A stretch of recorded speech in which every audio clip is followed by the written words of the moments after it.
Hey guys, welcome to VJ for Sports, Sportswire. We've got a broadcast today. We're not doing a watch along, so we're not doing any live streams. Yeah, it's of course a live stream. What you're trying to do here today is probably discuss on the Chelsea squad, the current loss that we actually faced against West Ham United. Of course, it was more. Uh, can we call that a devastating performance? I would say a devastating performance. So we're just trying to analyze what was the cause for the loss, right? Not just the West Ham game, but also um, in general, right? So we've got declared here already. Declared says Lukaku out. Too early to call that, but yeah, we are going to be discussing a lot of those topics today. So yeah, oh my god, so much of fog in my glasses, guys. Just a second.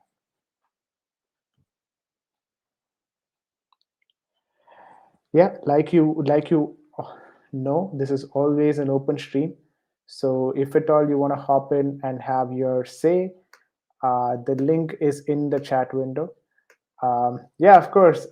What Declare says makes sense. He says that need some spice in here. Of course, the spice is what is in the title as well. Lukaku, is he failing Chelsea?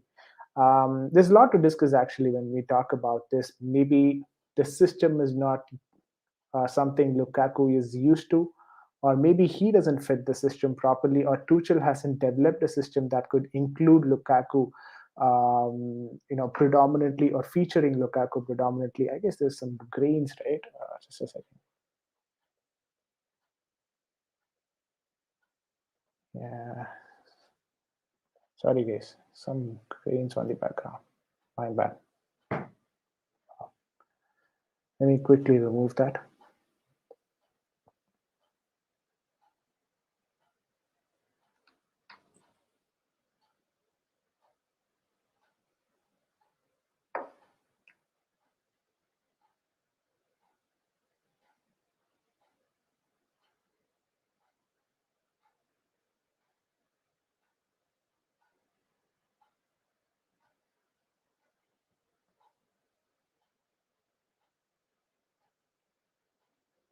All right. Honestly, I'm not sure how to deal with that actually.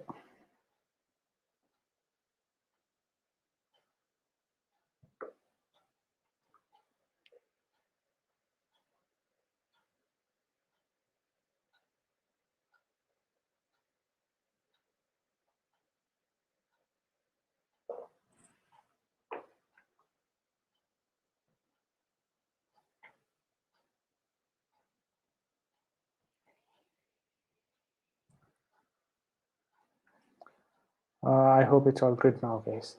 Yeah. Okay. Let's. Yeah. This is a point of discussion. This is a topic of discussion as well for today. We wanted to analyze what basically is going wrong there in Chelsea Football Club. Of course, it's not. You know. Of course, we're not the manager, so we don't know what exactly is happening. But so it's going to be pure speculations. But from whatever minimal football knowledge that we as fans possess, we're trying to analyze what basically is going wrong at the club, right? So, having said that, I've got a very bad background today. Oh my god, I did check that out. It was creating some trouble, but then I thought maybe once we get onto the live, it shouldn't be a problem.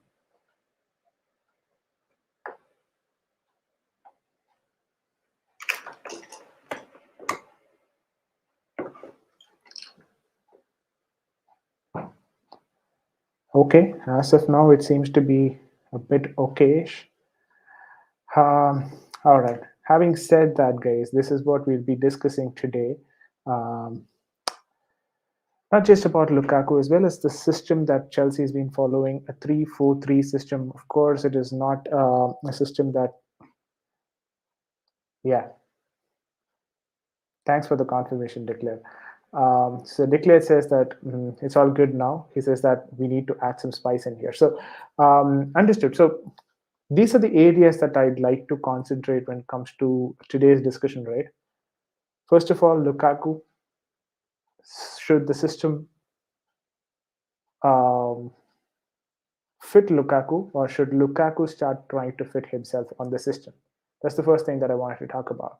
The second thing is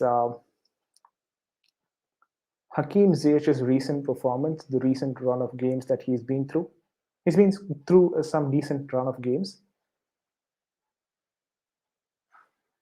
That's all right. That's all right. Thank you for tuning in at 4 a.m. Declared. Appreciate that. First of all, it's all right if you're not able to join in and talk to me directly. We completely understand. 4 p.m. Declared is in the Australian time zone, so right now he is at 4 a.m. So guess it's 5.5 hours ahead, or probably more than that than the Indian Standard Time. Not exactly sure, but that's Declared for us. Thank you so much, Declared, for joining today. Um, so the second topic that I was talking about was on Ziyech. I wanted to really discuss a few aspects of Ziyech because Ziyech's performance is always, there is a bit of fans supporting Ziyech. At the same time, there are a set of fans who are opposing Ziyech as well. So we'll have to look into that aspect of it as well. So the first one is on Lukaku. The second one will be on Ziyech. And the third one will be on our transfer expectations for this particular season. So that is as well there. The Blue Lounge is in here for the stream. Blue Lounge, thank you so much, Blue Lounge, for joining the stream. Kasim, right? Kasim, I believe. I'm sorry if I've got your name wrong, but apologies for that. Thank you so much for joining the stream. Of course, as usual, please press that like button. Definitely helps the channel, and helps the channel as well reach out to a lot more people like you, because you know that we're all Chelsea buddies trying to create content regarding or related to Chelsea. So yeah. Yeah, Declan has already gone to the next morning, so he says, "Good morning, Blue Lounge." Very well. So, talking about what we have on the agenda, the first one is on the Lukaku factor. Now, we have been operating on a 3-4-3 system, and by this system, we already understood the wingers are not someone that we look up to at every single point in time where we want goals. It has been mostly the wing backs who score goals for us. I'm not sure if it is to do with the system, but or it is with the players. But any wingers who come into the system have not been that effective that you would expect them to be.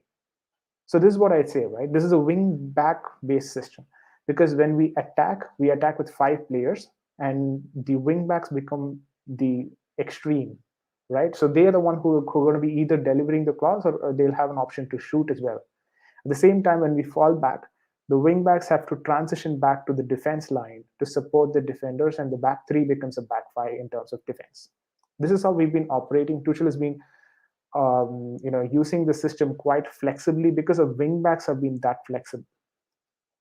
With Chilwell getting injured, what happened was Alonso has been brought into the fray, and Alonso is not as quick as he is in the attack in terms of transitioning back, according to me. So what happens that time is most of the team try to attack on Chelsea's left flank, which is their right flank, right? We saw this against Watford as well when Dennis was too quick for Alonso to track back. It's not the mistake of anyone. It's more that the players feel more confident now to play Chelsea on their right flank, and that is probably because they know that it is Alonso on the right flank. Oh, sorry, on the left flank. Instead of dealing with Reece James on the other flank, it's better to deal with Alonso on the other flank, right? So that's what they're trying to do. I had the heat map of Watford. I'm not sure if I have it right now, but if you look at the heat map and the attack option that Watford have chosen for this game, of course, Claudio Ranieri, you know how well he can coach his team, and he is someone who looks into these loopholes in any single team that he comes against. He's been a former Chelsea manager as well. He exploited that left side of the pitch. And what basically happened is because that left side got overloaded, we had Ruben Loftus-Cheek and Saul Niguez trying to cover that side of the pitch, right? And thereby leaving the center exposed. And that did not help our cause. Had it been another top team, they would have exploited that center as well.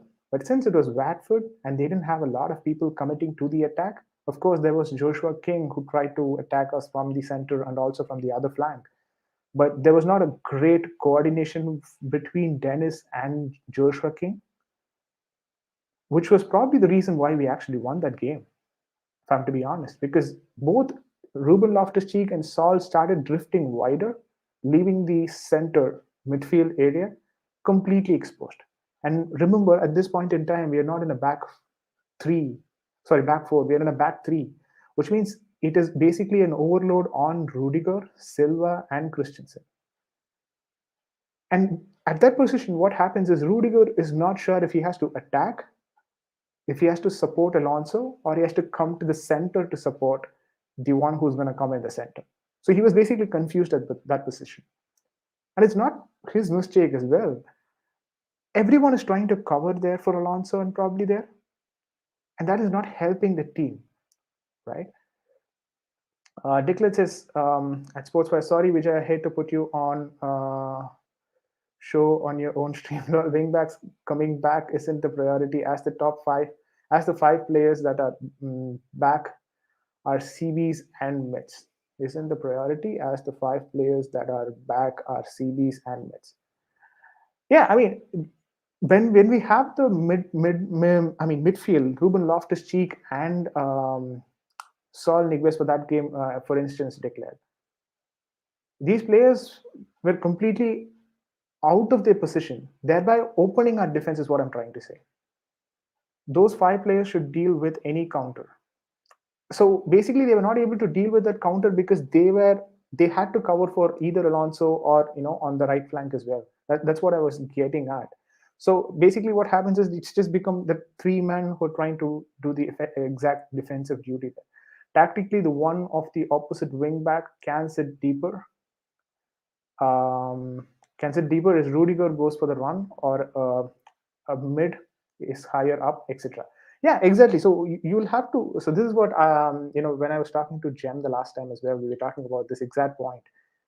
So earlier, Chelsea used to attack right flank, left flank. This keeps going, right?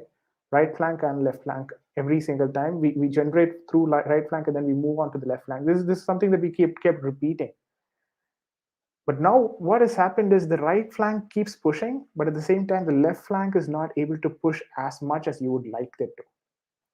So it's become right flank always on the attack and left flank trying to defend always, which means that it gives a bit of predictability for the oppositions to play against. Declared behave Chile B is missed so much since his injury. Of course, I mean, that's exactly what we're seeing right now. I'm not saying it's all Alonso's fault, right? Don't get me wrong, Declared or Blue Lounge. I'm not saying that Alonso's got it completely. I mean, it's all Alonso's fault. Just because Alonso's not playing, we're losing this game. Or not playing properly, we're losing this game. I'm saying Alonso's come in, and that has impacted a bit of the team's chemistry on that left flank, is what I'm trying to say. 100% 100% he is. I was responding to VJ saying that the wing backs drop back deep to make the five. Exactly. The wing backs are expected to drop back to make the five. But what happens when Alonso moves forward? You don't have the wing backs dropping back as quick as you would expect, right? Alonso is not able to drop back as quick as you can expect, because let's be honest here. Dennis, who had 6 goals and 5 assists before even he got into this Chelsea game, had the second most contribution in the entire Premier League in terms of goals and assists for a single team. And he's way quicker. We all saw that he was way quicker for Alonso. So what basically happened was, even when Alonso tried to transition back, he was too slow to do that. That's all right. He was too slow to do that. And it's not his fault. The instruction was probably him also contributing to the attack and fall back, but the fallback is not happening as quick as you would anticipate, as you would want to. So that's one thing that I want to just talk about, just covering that wing back position a bit. And Having said that, my question for you guys on the comment section as well. Now, who's gonna take up this defensive mantle? Like we've got Silva in the center, Aspilicueta, Christensen, everyone, but all of them are occupying a different set of defensive positions. We need someone on the left wing back. So who is going to be our left wing back? We go for an academy product, we go for youngsters, or we go for some player of a different league to come in and have, play, or we go for someone like Cucurella. Of course, Cucurella cannot be possible because he's of 2025. I guess he recently signed a transfer deal actually with Brighton, so he's not an option. Just giving you an example. Whoever is on the wing back, right? Only those are available. So my question for you guys is, who can be our next ideal left wing back?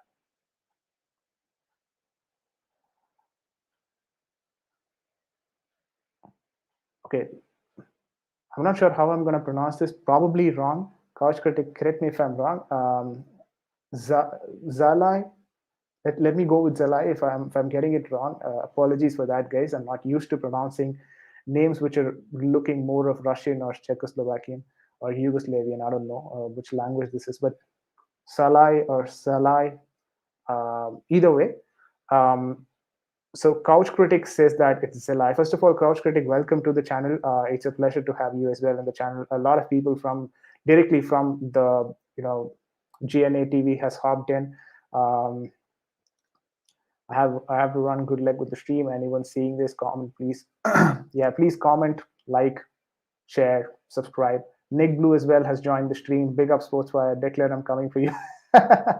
I know, I know. Now there's something that is going to happen there on the chat window. I'm pretty much sure about that. Declared versus Nick Blue. There's a Rudiger fan, and there is Declared who's against Lukaku. So there's a Lukaku debate that is probably going to start, and that is what I was waiting for as well, to try and bring that Lukaku debate once we've got the entire set of regular members in, and we've got that today. That's what a few teams did to us. You have 7 players stuck back. You have 7 players stuck back, agreed, but are they stuck in the right positions? That's a problem. Um, sees, I'm not even going to try Couch. Probably I'll try it separately. I'll just look at how it has to be pronounced and do it. I'm not going to try it on the live stream. Apologies for that. All right. Having said that, guys, first thing is, if you want to hop in and have your say on the chat, on the live, then that's the link for you guys. We're going live both in YouTube, Twitch, and also on Twitter.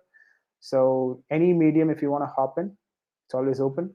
So that's on the left back position, guys. I was thinking more of Gosen. To be honest, I haven't looked at his gameplay a lot to say that he is the right option for us and all that. I'm not going to lie about it. I definitely have to do my work on identifying if Gosen is the right fit. So at this point in time, there are a lot of people in the Chelsea community that are talking about Gosen. So I'm probably going to look at how he plays and, probably come back to you guys with further more updates on, how his gameplay has been and all that. Um, let us see. Do you know Hindi, bro? Okay, good question. I'm from India, but I don't know Hindi because I'm from Tamil Nadu, which is the southernmost part of India. Um, we do not speak Hindi here in the channels. Not in the channel. I mean, I don't know how to speak Hindi. So in Tamil Nadu, we don't speak Hindi. We've got Couch Critic joining us live in the channel. Couch Critic, this is the first time that you're making your appearance in Sportswire. Thank you so much for joining the channel. How are you, first of all? And then let's get back to all the Chelsea fans. How Hold are on you a doing? second. This is truly my first time? I'm pretty sure I've been here before, no? No, this is the first time. I don't know about that. Well, I've definitely been keeping my eyes on it. So if it's been my first time, then I'm glad to be here. But thought I've been here All right. before. It's good to see you again, Hmm. VJ. Honestly, everything you're saying is accurate. We definitely need a left wing back to come in, and I think that is, whether it has to happen this window, because the way I see it, Chilwell's never going to be 100% healthy. That guy's got injuries all the time. And not to say, I'm not saying bin him. I'm just saying that we have to cover. We have to have like for like substitutions in those wingback positions. It's just so Hmm. too important right now to how we play to not have somebody that gives us the same sort of application. And what I mean by that is we this guy's a joker. Yeah. Finally, right? Yeah. No, we we need somebody that can like give us the same sort of performances. I'm talking about offensively, getting inside the box, finishing. Somebody that can like has pacey enough to get up and down the flank, can defend, can overlap. Put in crosses. Like all of these things make that particular position the most important in the Chelsea setup right now, because it's Hmm. just requires so much of these guys, right? So if there's a place that you want to spend money and get like for like substitutions, it's got to be there now. It has to be there now because the drop off is stark when you go from Reece James to Aspilicueta or Chilwell to Alonso. And Hmm. with the reliance that we have on that position right now, we need to get as close as we can to getting like for like in there.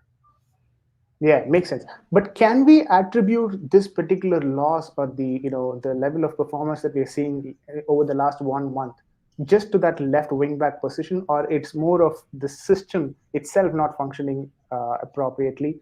How would you put it? Like, is it completely a left wing back issue, or we've got a lot more attached to it? Maybe this is No, one I of them.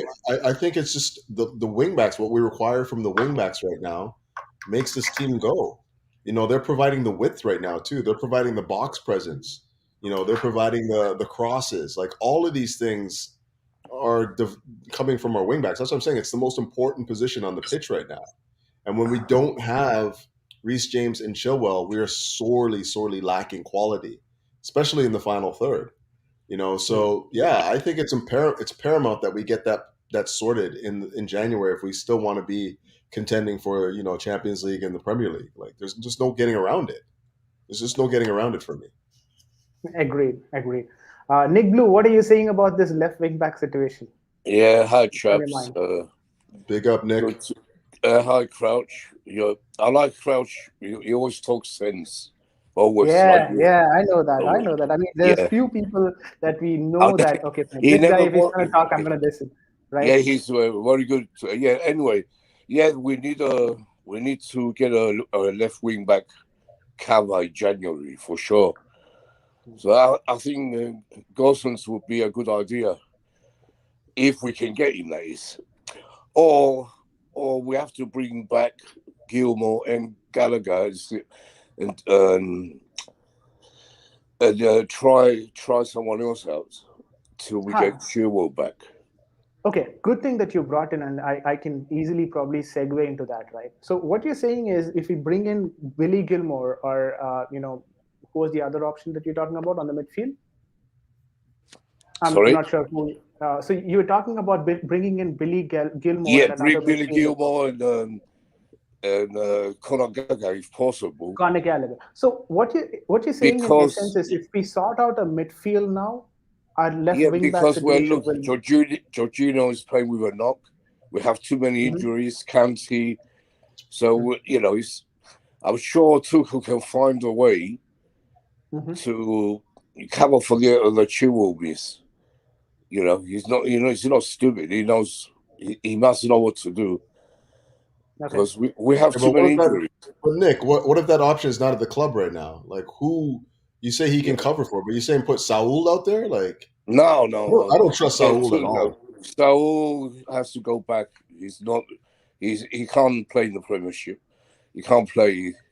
uh, He's tried him twice, 2, 3 times, and he can't. He's only good for cup games, I think. The League Cup. Yeah. That's all. But we need to sort this left wing back problem, unless he changes the system. You know. Okay. And Coach, this is probably a question for you, right? If at all we're looking at a new system, which exactly I know it's too early to call upon that, but what would be your preference? In terms of numbers, 4-4-2, 4-3-3, and all these numbers, right?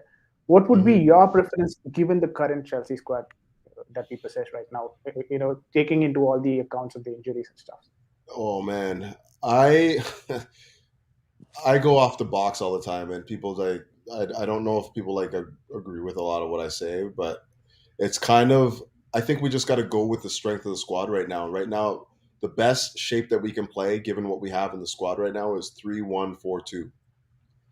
And when Okay. you're with the two, I'm talking about the two in the middle. I'm talking about two eights.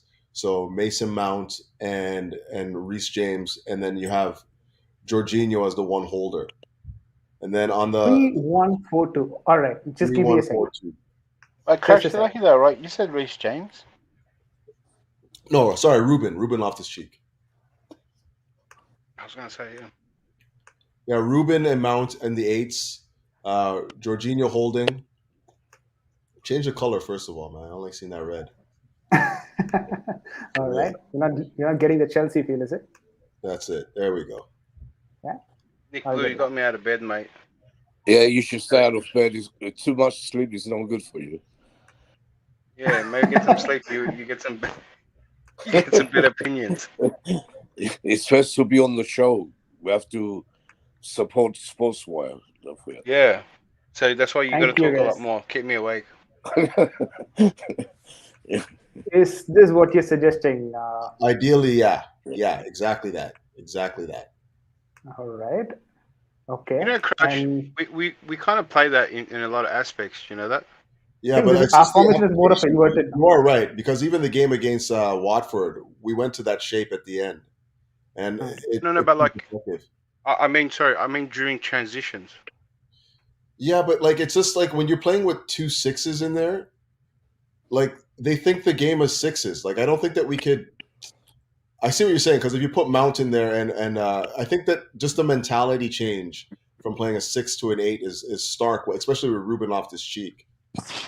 Yeah, so it's more the characteristic of our players, because Exactly. right now we when Mount drops deep, this was my thing, Coach. So we got 2 6s, right? And Mount jumping in there, which is technically what you're saying, but it's 2 6s and Mount. And then sometime when cover plays, maybe that goes to more what you're saying. But yeah, but I think Ruben can play 8. He's a better 8 than he is a 6, as far as I'm concerned. If you get him going box to box. So my next question: what role are you going to give Ruben in this system? Box to box. Box to box. The thing about it, the commitment there, and why we have two 6s deep. Sorry, man, I'm tired. Why we have 2 6s sitting deep is because our wing backs push up high, and we got 3 forwards. So we committed 5 players, and 5 players back. Sometimes in certain games where we need a goal, one of those midfielders go up. Maybe Rudiger makes a run. So it's giving 6 players. I just think we got to be more brave in attack. Like we have 3 defenders in the back usually, and I don't think that you need to have that many defenders on the pitch. You look at all these other teams that are really good at attacking. They usually play with 2 holding central defenders and then a holding 6, and then everyone else is basically bombing forward, or they play with like what we're doing, which is basically 3 at the back, and their midfielders a little bit further advanced. I just don't know if we need to have the handbrake on the whole time. That's what I'm saying.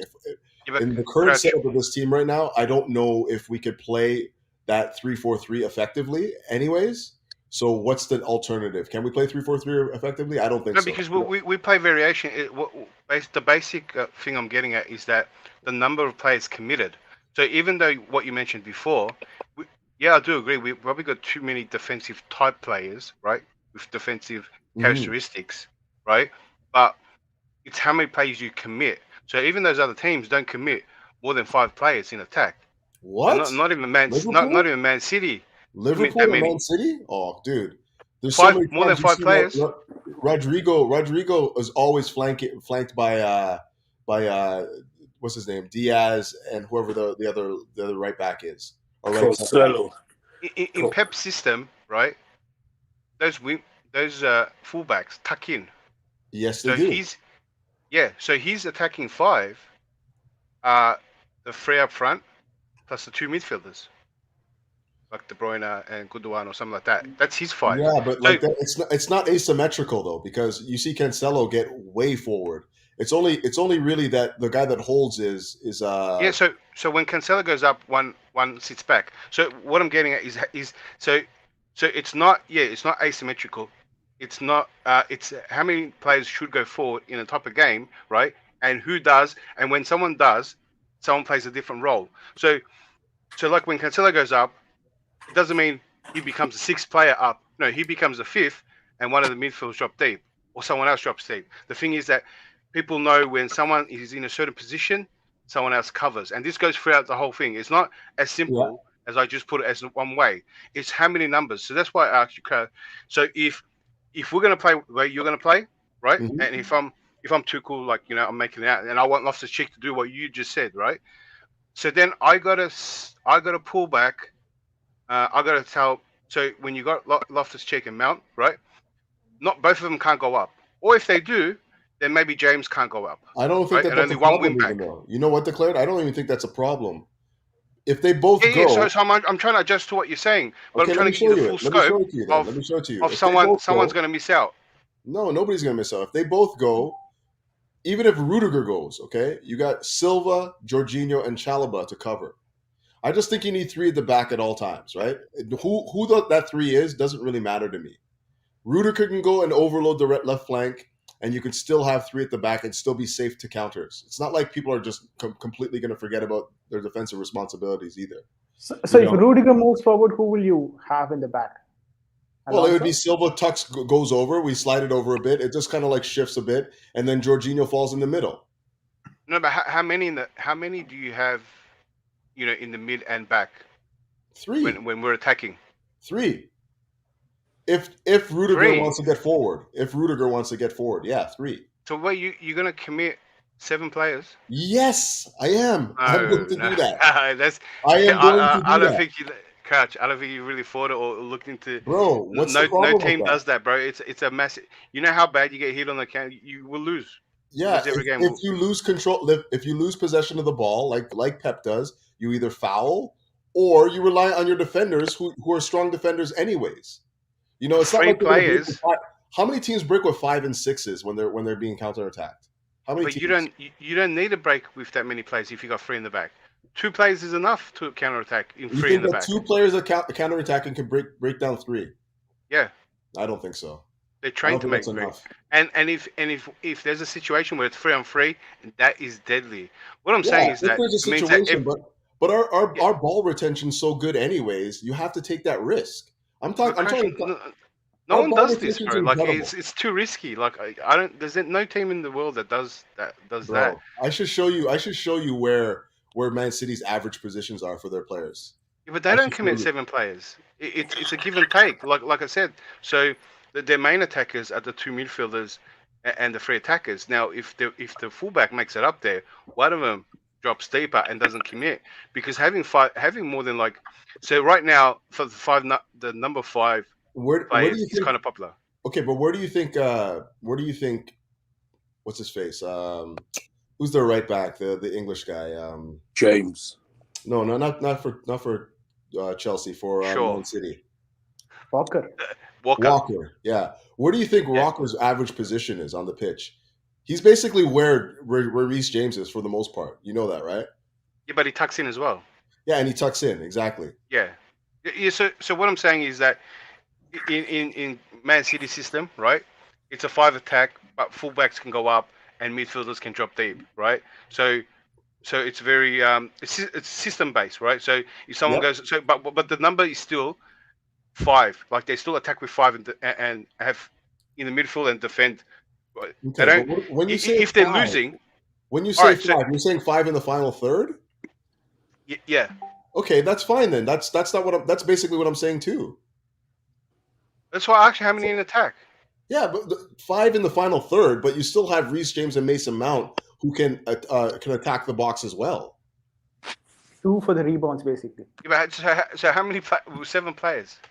No, that's not 7. What do you mean? This is 4 right here. 1, 2. Okay, maybe we misunderstood. Let me ask again. Yeah, when I was asking you before, I said how many you wanted to commit, and you want how many you wanted to leave back, and you said 3. You said only 3. 3 behind the center line. 3 behind the center line. Okay, how many sitting deep with the 3? How many sitting? Just with Jorginho? Well, Rudiger would probably be 1, right? No. Yeah, maybe I'm not showing the shape right. Silva, Chalobah, look at it like this. Look at it like this. Silva cheats over to where Rudiger is, essentially, right? A little bit. Yes, not quite there, but like somewhere there. Jorginho takes up the central position. Rudiger is up close to where Ruben Loftus-Cheek is. Over a bit more though. Yeah, and then he tucks in. Yeah, and then Ruben Okay. tucks in a bit. Yes, that's kind of what I want to see. An overload on the left-hand side. Yeah, it's looking like Sarri ball. Okay. So Yeah. what's wrong with that? Show me, because I think I thought maybe you're committing too much more players than I thought. So the defensive line at the back is Silva, Jorginho sits there, and Chalobah. Yeah. Right. And this so area, then that room there where Rudiger roams back, or whoever our left wing back is, they have to control that. But if you have Silva and Rudiger patrolling that flank, you should be okay. You should be okay. Like, let's be honest, we don't get exposed down there very often. And we can assume that both wing backs are up, yeah?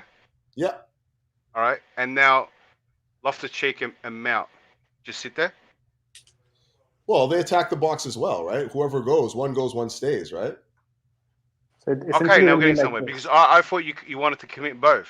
No, that would be way too open, right? I'm just saying, in their positions as 8s, you can use them. You can use them there. If you have 6s, they're a little bit too defensive.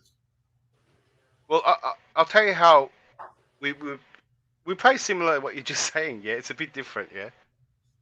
So it's right now we have. Change, though. Yeah, so Rudiger, Silva's, Chalobah will sit back, right? Mm-hmm. Okay. And so would Jorginho sit deep.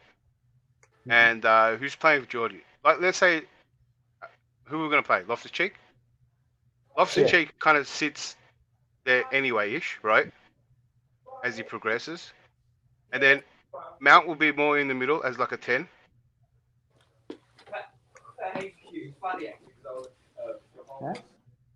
Yeah. And there's our 5 attacking at the front, right? And what this does, it might not look it, right? But any team that kind of breaks away, can't counter this. And that's why we're being so defensively sound. Yeah, but that's like were you saying we were playing 3-2-3-2? 3-2. The 2 up when front we're attacking. So 3-5-2, right? Oh, you mean when we're attacking? Yeah. Okay. When we're attacking. Right. So when we're defending, right? Or let's say we're playing at the back.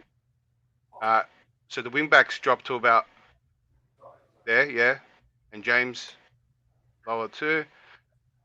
And then Jorginho, and then Rudiger's. So the back 3 will probably sit deeper. Let's say. And then Jorginho sits deep. It's way too deep. Okay. Jorginho. Yeah, sorry. Didn't mean that much here. Yeah, Jorginho is really close, right? And so we're playing at the back. We're playing like this. Now, if Loftus-Cheek, if we're getting pressed, Loftus-Cheek will drop back. But if not, he stays up there, right? And Mount comes deep as well. This is why Mount is crucial to the system. Mount comes in and makes the free with Loftus-Cheek and Jorginho, right? You need 3 midfielders. So he's usually right now. You know that, right? That's just 3-5-2. Yeah. So when we're progressing with the ball, right, and we're defending, we play 3-5-2. So in Tuchel's system, and this is why certain individuals are picked, like Ziyech can play as a 10 role too, and that's why Ziyech kind of does what Mount does. Can you answer me this? Because we've tried this formation before. Can you answer me this?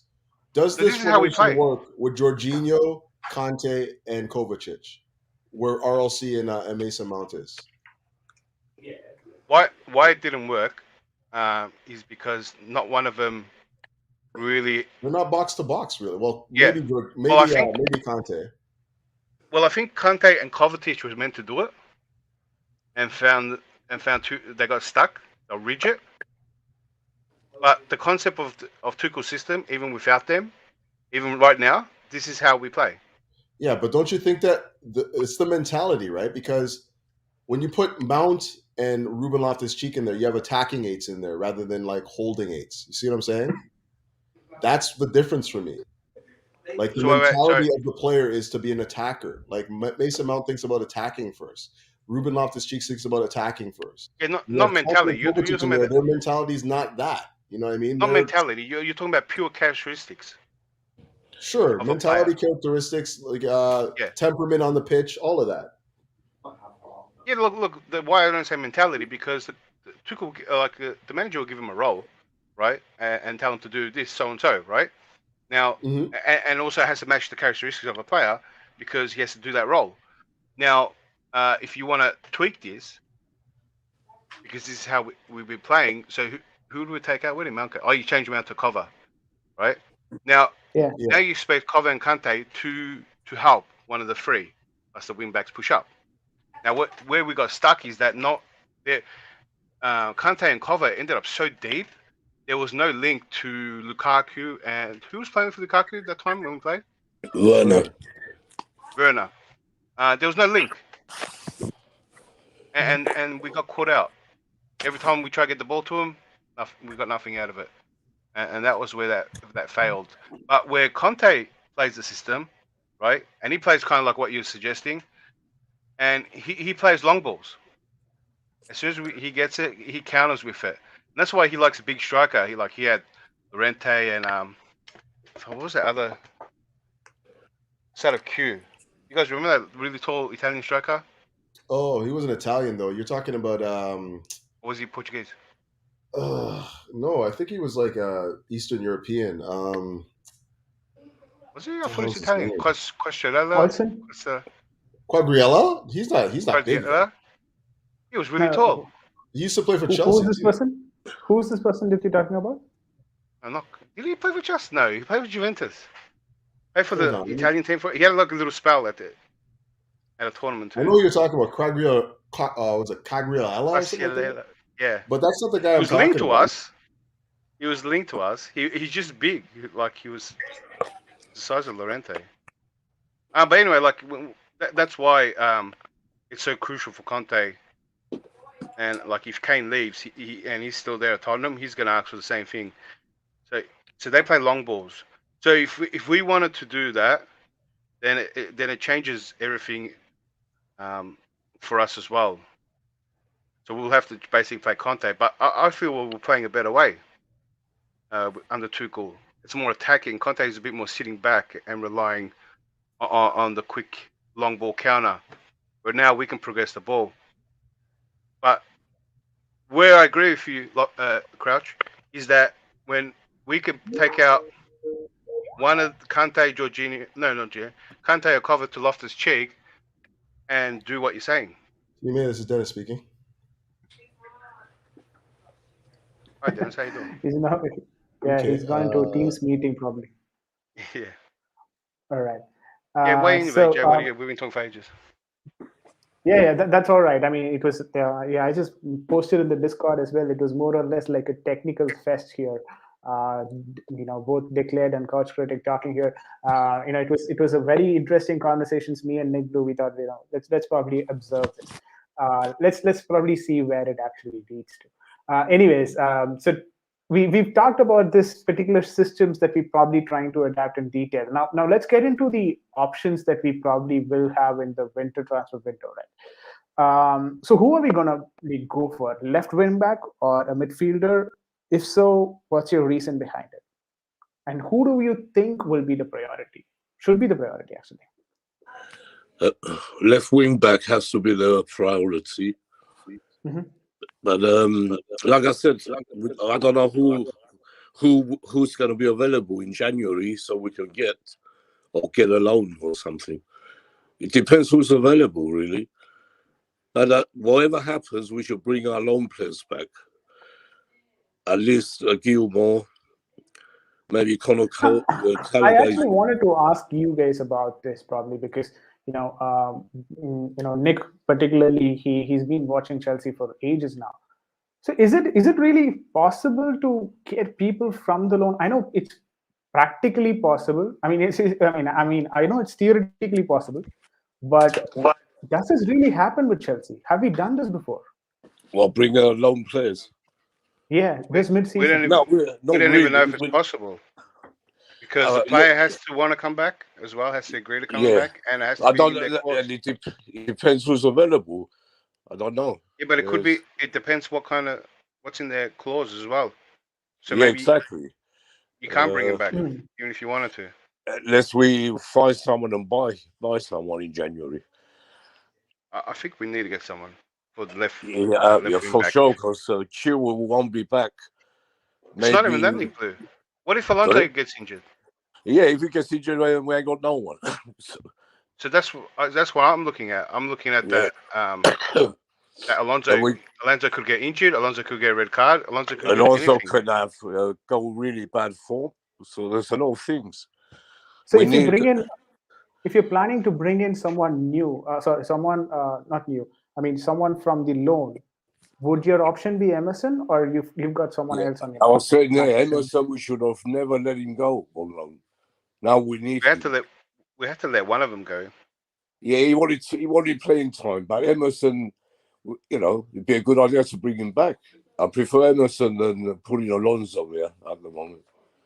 Yeah, I think one of, but it would be a bad idea because, well, it's a good idea if we bring him back for cover, but it's a bad idea because he's playing well in Lyon, and if we're trying to sell him, we want him to keep playing well, so they buy it off us at the end of the season. If we take him back, that might jeopardize that. If you can bring him back, I think they can bring him back in January. It might have a clause that you can't, and he might not want to. That's the thing. We don't know. Well. We don't know the clause. Yeah, he's playing well, but why would he want to come back? He is still a Chelsea player. I'm sure. Yeah, but he has to agree, Nick, as well. Like he has to say, you have "All to right, agree." Yeah, of course. He's going to ask. He's going to ask them how. No, but the thing is, Nick, what Declan says makes sense, right? If you had to convince Emerson to come back, what would be your points to convince Emerson? I'll get Jorginho to tell him. I'll get Jorginho 2 words and he'll come back. Okay, and he's not and coming what would back, be the point? He's playing for his future, Nick. Jorginho can persuade him to come back if we needed to. How? Come back to sit on the bench? Yeah, that's what I mean. No, you don't tell him to come back on the bench. You tell him to come back now because Chilwell's out. He comes straight in, left wing back. Then they say, if he carries on, he has to have good form. If he starts playing good, then you keep him in till he has a dip in form until Chilwell comes back. And Chilwell has to slowly come back and get on form again. That will take time. So he's going to have minutes. That's what I'm thinking. His contract's coming to an end. Work calls. Heard your team's meeting there. My real work calls come in, man. But yeah, no. You all started now?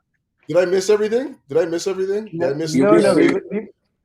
We were just talking about the left wing back situation. If at all we were just talking about transfer window in detail. If at all we're gonna go for a new person, or someone recalling someone from the loan. So we were just getting into this topic where we thought Emerson could be a good option. So Nick said that Emerson is a feasible option, but then Declan says, you know what? Why would Emerson want to come back? He's having good days in Lyon. So honestly, I was just asking Nick. Yeah, I was just asking Nick, if you were to pursue him, how would you do it? I don't know, because here's a question about Emerson. When he played for Chelsea, did he have any sort of personality on the pitch at all? Like, did he inspire you to think, oh wow, this guy can really play? He did. He had some very good games for us. He did. Which ones? I can't remember. He had a lot of bad ones too. He had a lot of bad ones as well. I can't remember a good one. The standout. I think it was that first goal one, Coach. Yeah, Atletico Madrid goal. But then, so when he just scored, because he scored, what did he do though? Yeah, that's it. Yeah, I whatever. I never saw anything that was like, wow, this guy's a player. Yeah, don't worry. He has no personality on the pitch. He's a good player for left wing back. He can cross the ball as well. I don't think he's a good wing back. He's a good fullback, a better fullback. I think the only time I ever thought he did well was under Sarri a bit, but even then, he was all right then. I mean, it's a good option. That's all. Unless if we can't buy no one, if we can get someone better. But Nick, you can't sell it to him even if we want him for cover. Like, you're going to tell him first of all, his contract's running out, and we can't tell him to come back and just sit on the bench. And we're not going to offer him a new contract. And Lyon, he's playing well, and they're probably going to buy him and offer him a contract. At least he's got a bit more security in the future and playing years. And he wants to probably make the Italian team too. So there's way more upside. He's never going to come back for that. Yeah, unless we tell him he's going to start. So if Tuchel says to him, you're going to start now, and see how you go. If you go on good, you stay in the team. That's what he does, Tuchel. whoever's performance stays in. So we don't know. So we won't know till January what they decide to do in the end. But Yeah. I And wouldn't what is mind. this? I wouldn't mind Emerson myself. Okay, Emerson for Nick, and Declan says Emerson is not possible, so probably we'll have to go for a different option. Any player particular in your mind, Declan, if at all you want to go for? I mentioned Tagliafico because he's not getting a game in that, but So there isn't ugly, really. though. You say he's ugly. That's just such an ugly, like, you're gonna pay like 20 million to bring him in to fill. He's not good enough, right? Like, Yeah, he's just not good. He's not I playing think at that's what I'm Ajax getting for at. a reason. No, there's no standout names, right? And probably like realistic ones that we can probably get. So do you want to do the whole Zappacosta thing again? No, that's my problem. I think maybe a young player. Yeah. That's probably after minutes, and if it doesn't work out, there's probably still we can still sell him later or something like that. So You know who's something experimental who's maybe. an interesting name that was kicked around a little bit. Gossens? The kid from Gossens for sure is a good Yeah. shout, but there's a kid from Fulham, the Oh. American kid, Anton Robinson, I think his name is. Yeah, He's a blur. There's a good player in Fulham. Yeah, I forgot his name. Yeah. Yeah, Anton Robinson. Is it? Anthony, Where's he I guess now? it is. He's still at Anthony Robinson. Fulham. Yeah, he's still at Fulham. He's playing well for them Pick him too. up. Championship side, right? I mean, Yeah. Is Like it that feasible? would be an option. I think It'd be Chelsea an were option, looking at him at one Fulham- point too, and he Fulham didn't won't want let to come him because he go. wants to play a lot. Fulham, they doubtful they let him go. They're trying to get promotion. I doubt I it. throw some money That's at the him though. Yeah, I throw some money at him. yeah, that's Why didn't someone else pick him up? What do you mean? Why didn't somebody else pick him up? He wants to play. That's what he's been saying. Mm. He doesn't want to sit on the bench. We This is an option for him to prove his worth, right? Like he comes in, he usurps or takes Alonso's spot in the pecking order, and then I don't think Chilwell can be relied upon for a whole season now. Like he's going to be No, rotating you all need- the time. No, you can't have him in every single game. Like, it could be a good idea. Let's see what. We don't know what they're going to do. That's the thing. Now, Crash, I was saying he was playing in the EPL, and I was surprised no one picked him up when they dropped. No, I remember. Chelsea were looking at him though, but like he didn't want to come because he says he doesn't want to be sitting on the bench. Yes, I remember that Yeah. actually. Yeah. but Yeah. who are we talking about? This is So what would he Robinson. come now to sit on the bench? Well, I mean, it's different circumstances now, right? Yes. Who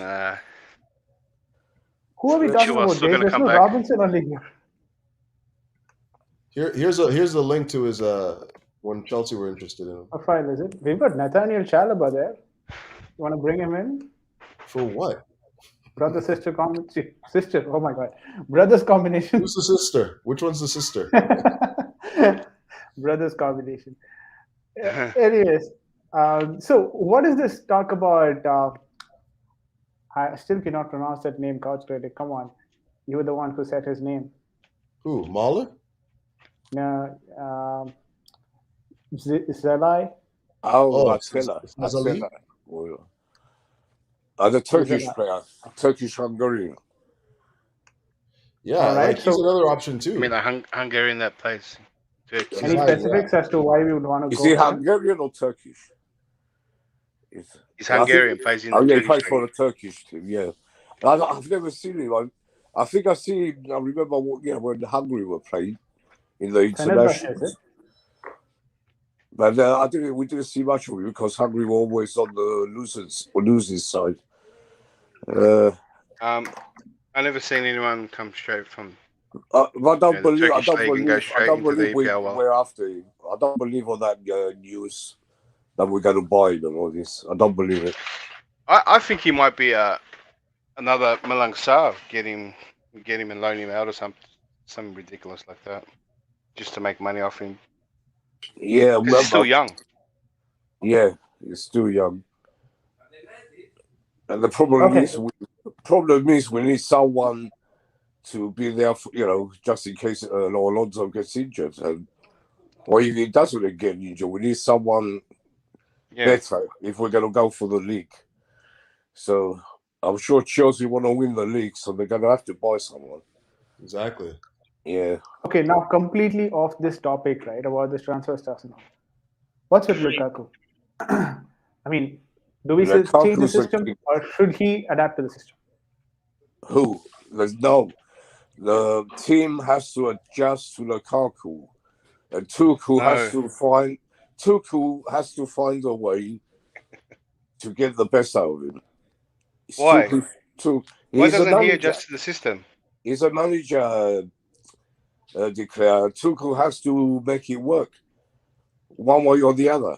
I'm not saying that the other players are no good, but they have to get the way to play together.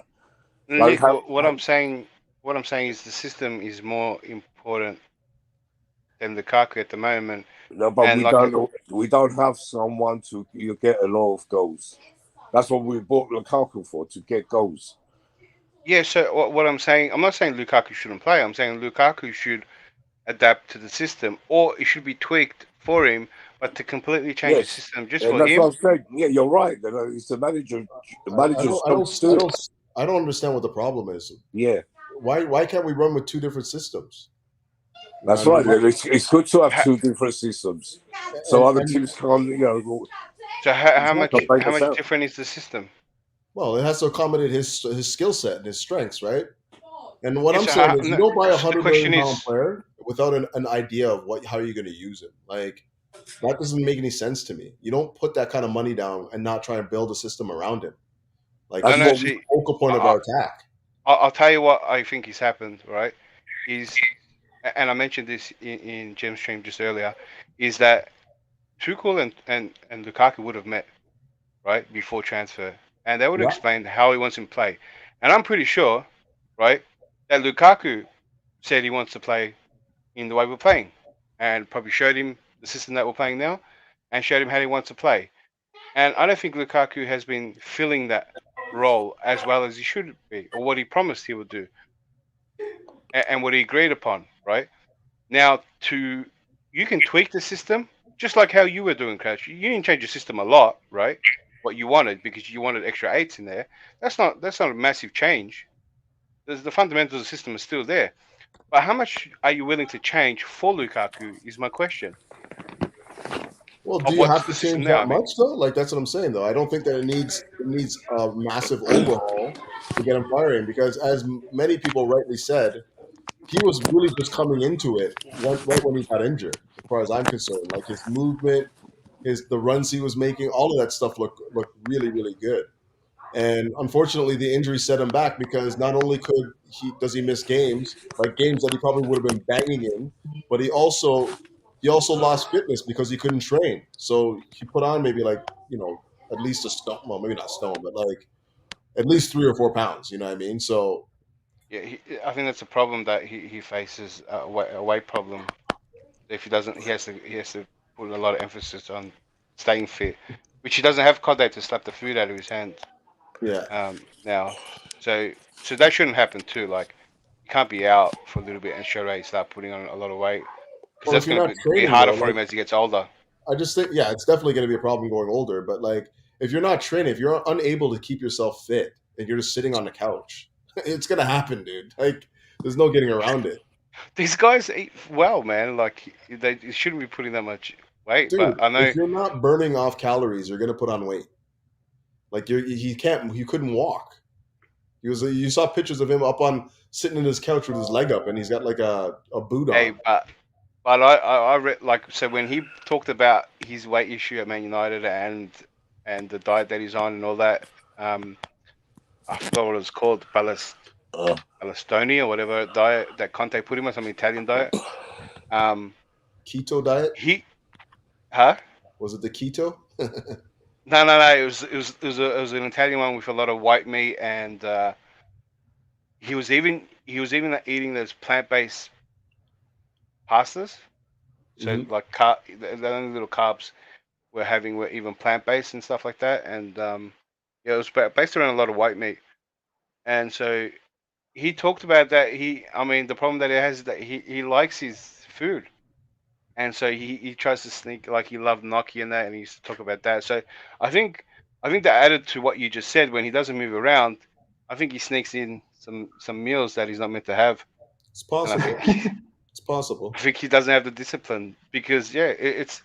I mean, like all the players do it. I mean, the only one player that doesn't do it, like Ronaldo, is I like don't know what crazy. happened. Did I miss anything? I don't know what happened to my connection. Oh man, we just talk so much.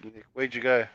And I don't know. I don't know He's where. talking about the discipline of All I one could player. see was three people not talking, and me on the screen, and I can't even talk.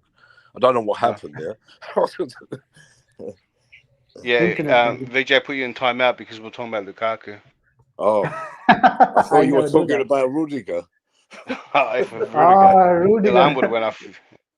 Rudiger is a bloody he's a big problem right now, and we need to. You said he's staying. What are you talking about? I'm still confident he's staying, but the Yeah, there's no problem then. Yeah. The problem is, will they give him the money?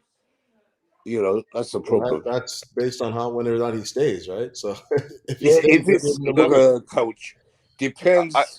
He's got to look at what the Real Madrid are offering, Bayern Munich, and all this. If it's a lot more than Chelsea, then he might go. But it has to be. It has to be a lot more. He's not leaving Chelsea for for less, for much less. You know what I mean? Yeah, I just think they're betting that the market's not going to be there for him. Like if he's thinking about 400K, that's what. Yes, exactly. That's what I think. Would be there for him for that. But he can get like 300K on a free transfer. But he's still not proved his worth as a back four player, right? So most of the team plays with the back four, so they definitely will have this in the background. You know what? Back four, he's not proved himself. So exactly, are we just going to adapt to back three just because to suit him, or what if another manager comes in and he speaks it to back four? Is he going to be the same level of effectiveness? That's a question mark, right? Everyone will have the same. Totally true. Yeah, but he can go to Tottenham. I don't think he goes to Tottenham. Like I mean, when he's free, he can go. Yeah, when he's free, he can go wherever he wants. But I don't think he would choose Tottenham. I mean, like maybe when he's free in the evening, he could go and play there and come back. But I don't think he still has he has blue blood in him. He won't go to Tottenham. If he goes anywhere, he'll be abroad. Yeah, look. The topic was that he hasn't proven to play the back four, and let's say everyone saw him like that, and so he can't play in the back four. So now he's going to go to a system that's purely back three, and then Conte can be in big demand for him. Yeah, and he's going to play in the. He's got. I mean, he's a Champions League winner. He's going to play Conference League. He's Conte going to still be there. But it doesn't matter. When he asks for money from Levy, is Conte going to stay? If he doesn't give him what he wants, he won't be there. He'll be gone by the summer. You guys, man, there's no way Tottenham's wage bill can handle 200, 300K for Rudiger. Like that's not even an option. They don't. They're broke, man. What are you guys talking about, man? Those guys, they're broke. Yes, Declan wants to go. They can be rich when Kane leaves. Well, yeah. Oh God. I just hope he stays. You see, the next topic that I had was probably on Ziyech. I really wanted to get your opinions. Ziyech, for me, Ziyech has been very good for us lately. Very good. Definitely. Yeah, he's been one of our best attackers at the moment. So this is what I observed with Ziyech. Yeah, this is what I observed with Ziyech, right? Initially, when he started, he used to not go for this 50-50 challenges because he was concerned more about his physique and injury issues. Because he had a back injury. Yeah. I mean, last year he was, he had an injury-ridden season, and this year as well he had that shoulder injury initially. But apart from that, he was not as physically built as that you would want for a Premier League team. Maybe that is the reason why he did not commit to those 50-50 challenges. Probably he was scared a bit to get into those sort of challenges, like how we had RLC initially when he came back from the injury, the same kind of, work rate is what I was seeing with Ziyech. Over the last 4-5 games, what I've observed with Ziyech is that he started to, go for that. Like, okay, this is what I have to do. Like, it's either this or I get back to Ajax or I get back to some other club. So this is probably my last chance to prove, and I'm going to give all of it. That's probably the attitude that Ziyech has picked up right Yeah. now, and he started pressing a bit more than what you would generally expect from Ziyech, because we completely relied on Mount initially when we started the season for all the press. But now Ziyech as well seems to be pressing pretty good. Yeah, he's started to show now because he's got off that shoulder injury. It was a mentality thing with him. He had that thinking about the injury. Oh, I don't want to get injured again and be out again. But he's got over that, and he started to play like he should. He's a great player. He was a great player before he came to us, and he doesn't go like that. He's got And talent, the guy. another thing, right? When we talk about Ziyech, and we also talked about a few on the shifting the formation and all that. When, if at all we get back to a formation that relies on wingers, I think Ziyech will become even more effective. What do you guys think Yeah, I about it? agree. Like, Yes, exactly, because we have someone who can cross the ball.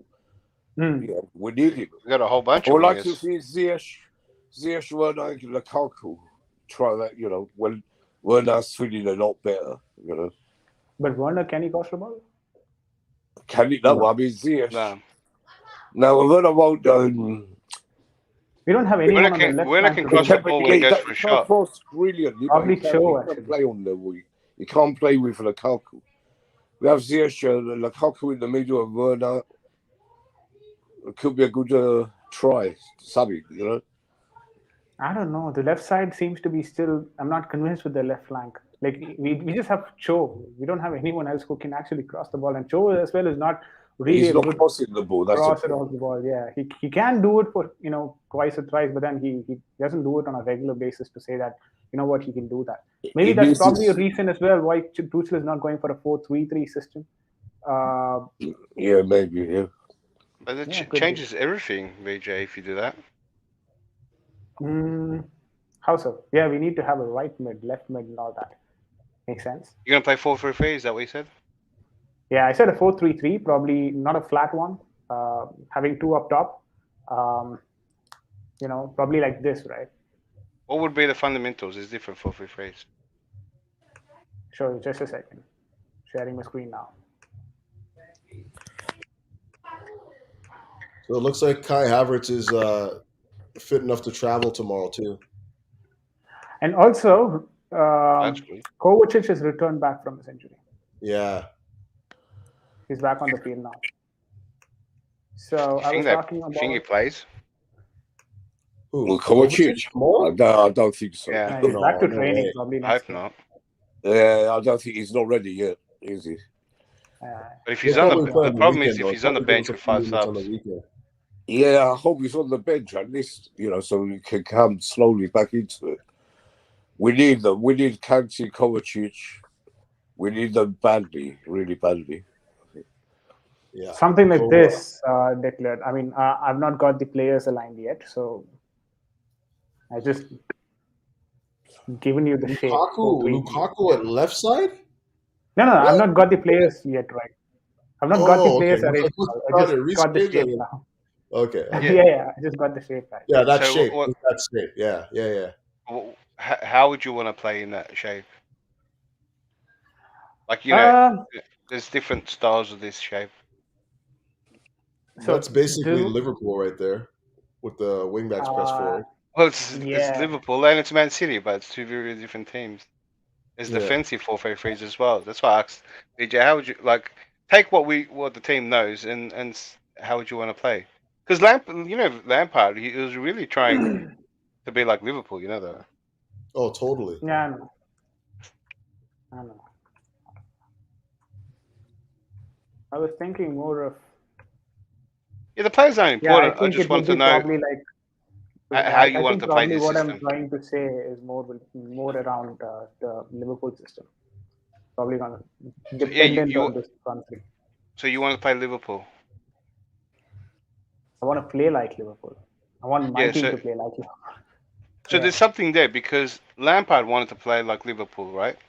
The players that he bought were for his system, right?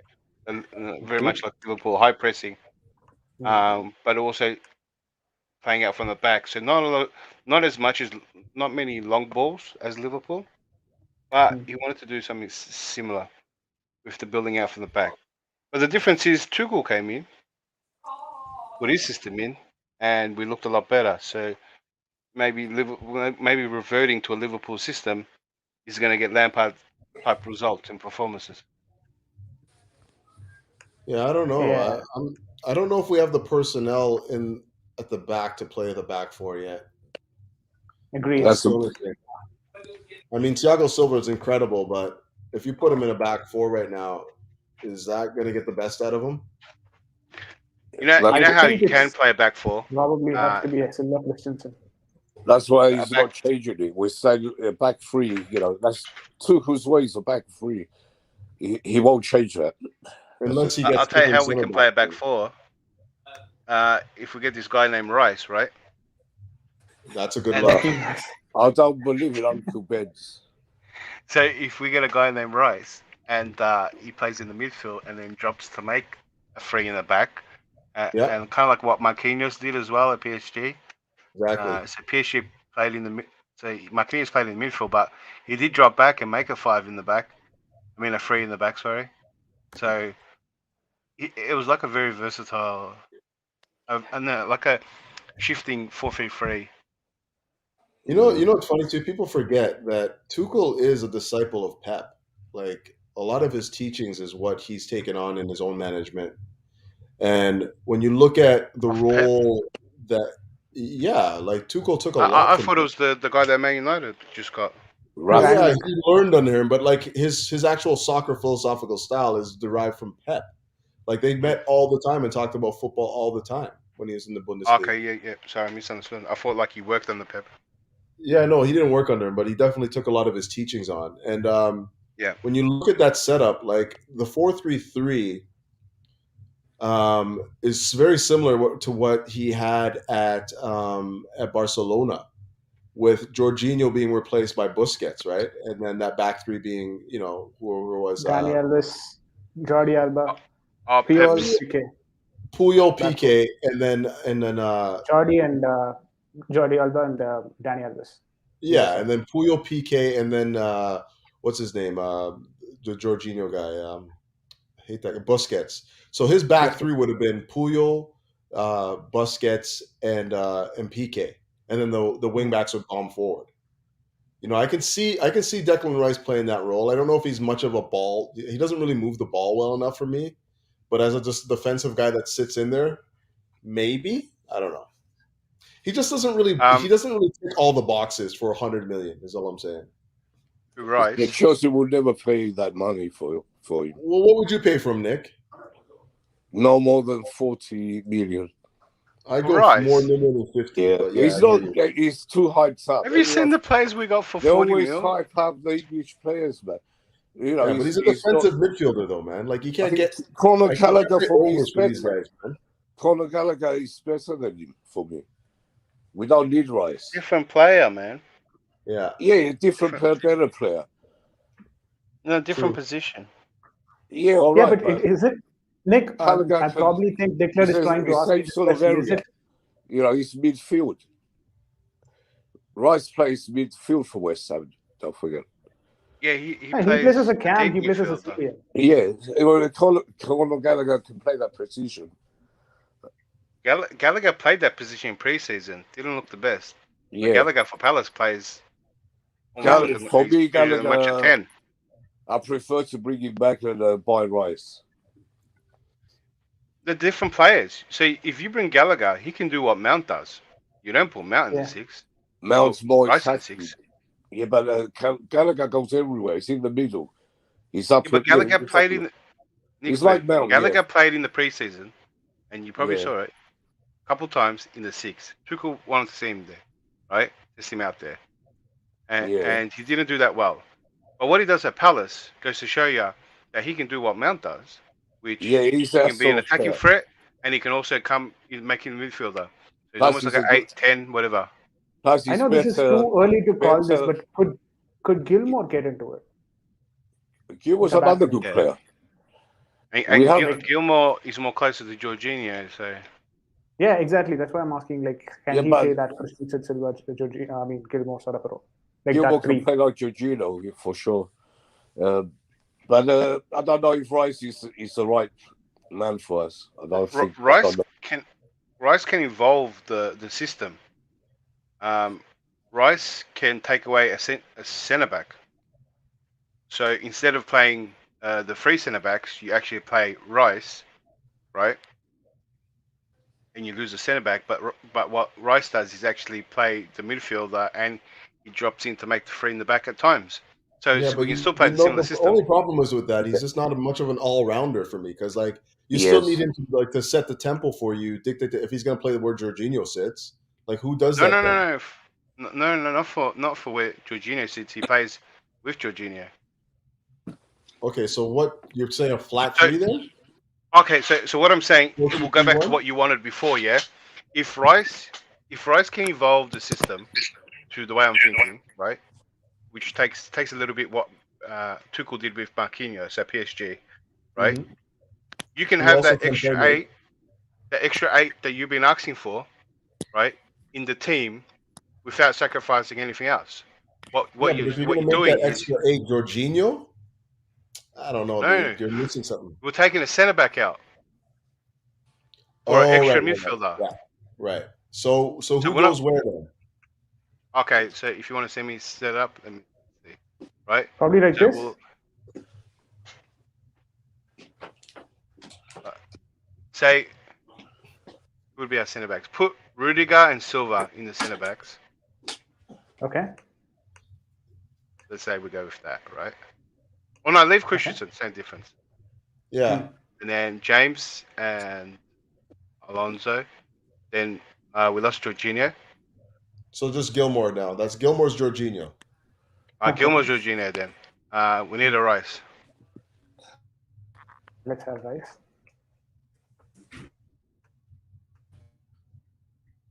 So This 4-2-3-1. Yeah. Yeah. and Mount here. So Mount would be your Loftus-Cheek if you wanted. Yeah. You I don't know if I him to like be that. here? Huh? Like you want him to be behind the wingers, or you want? Yeah. So we got three. Basically, we got three midfielders. Yeah, I don't know if I like that because the role that Rice plays right now, that you're in that position, like just like the straight up anchor holder, it's just too defensive for me because Jorginho doesn't give you enough going forward to make that worth it. So it's got This to is be Arsenal's one or No, the formation. other. but we have the This is Arsenal's extra. formation. We have the Really? extra midfielder in there. Yeah.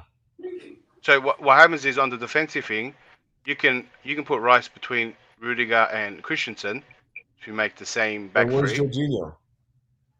He sits in the same role.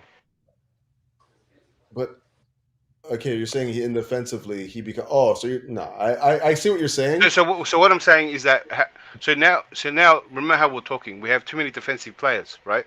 So we lose a centre back, and Rice becomes that centre back, but also a midfielder, right? Yeah, but Kind he's also of very defensive. yeah, but we're actually taking a really defensive player in a centre back. So I'd rather have Thiago so we're Silva than to be honest. so so Give me Thiago Silva so we're, to move the tax, man. Like I don't think Rice can do it, man. yeah. So where there's some evidence, yeah, Rice maybe too much, but where Marquinhos really shined right in this because Tuchel done this right, and this is where I think maybe Tuchel could evolve the system that he's playing right without having a centre back. So he did elements of this, and he did a lot of elements that he's showing now in Chelsea that at PSG. Yeah, no And doubt. so Marquinhos is a different player to Rice, though. yes, so if Very Rice different. can do what Marquinhos did, because you need a really good centre back, and maybe, and this is where I started to get the idea, maybe Kunde was actually being purchased to do that role, because Marquinhos was very good on the ball. and Kunde has been looking like more like a defender with midfielder skills, right? So Yeah. if we can evolve the system without having 3 centre backs on the field and narrow down to 2, and have a one person to play kind of centre back at times and a midfielder, now we're evolving the system, and we can have more better players, more attacking players on the field, which is what I want, and I'm sure what you want, because I feel we have too many players with defensive characteristics, because even though Yeah, our but wing backs are scoring, I Declare still we count be them. yeah, but we be letting in more goals if we do it like that. We won't be, more. We won't be getting so many clean sheets. I Yeah, think we I have just to think that be sometimes I hear defensive you. No, first.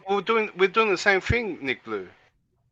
Yeah, It's but just I that know what he means. one Like of the the guys players with is way defensive. more. No, Sorry. but he's just saying that the guys that have the more defensive mentality keep the goals out, and that's why we've been Yeah, keeping clean sheets. But I at the think same time, that's right. That's why you're not scoring. we're I just think that challenging. sometimes you got to take the handbrake off, man, and just stop thinking about like trying to keep goals out and go out and attack and score. If, Like we have enough but players that that are attack minded that should be able to score us 2-3 goals a game. We're just not doing yeah, that right now don't you because we have think we too many have too many defenders. players that are closer to, like Reece James is scoring, Yes. and it's but great, but can Reece James also has defensive characteristics, and so does when Chilwell. when Aspilicueta plays, and Chilwell too, and then throwing 3 centre Yeah, backs, and then also Jorginho doesn't really. He's meant to be more attacking, but he's sitting in a defensive role, and then yeah, he's throw helping Kante the in there too. defense. That's why we Yeah, don't. That's why we've been winning games because of that. yeah, but You know. Declan, let me finish Declan, Yeah. before. yeah, Yeah, go on. let me just finish the point because I was building up to that. Yeah, before you know it, is you got 3 centre backs, 2 wing backs, and 2 sixes, right? And so that's 5 play. Yeah, no, I mean 7 players that with some kind of defensive characteristics, and it's too much to me, especially when we want to be really attacking.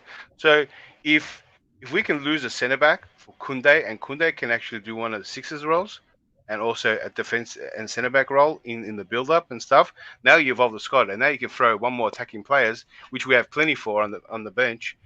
Either if it's lost a cheek, or maybe it's a more forward.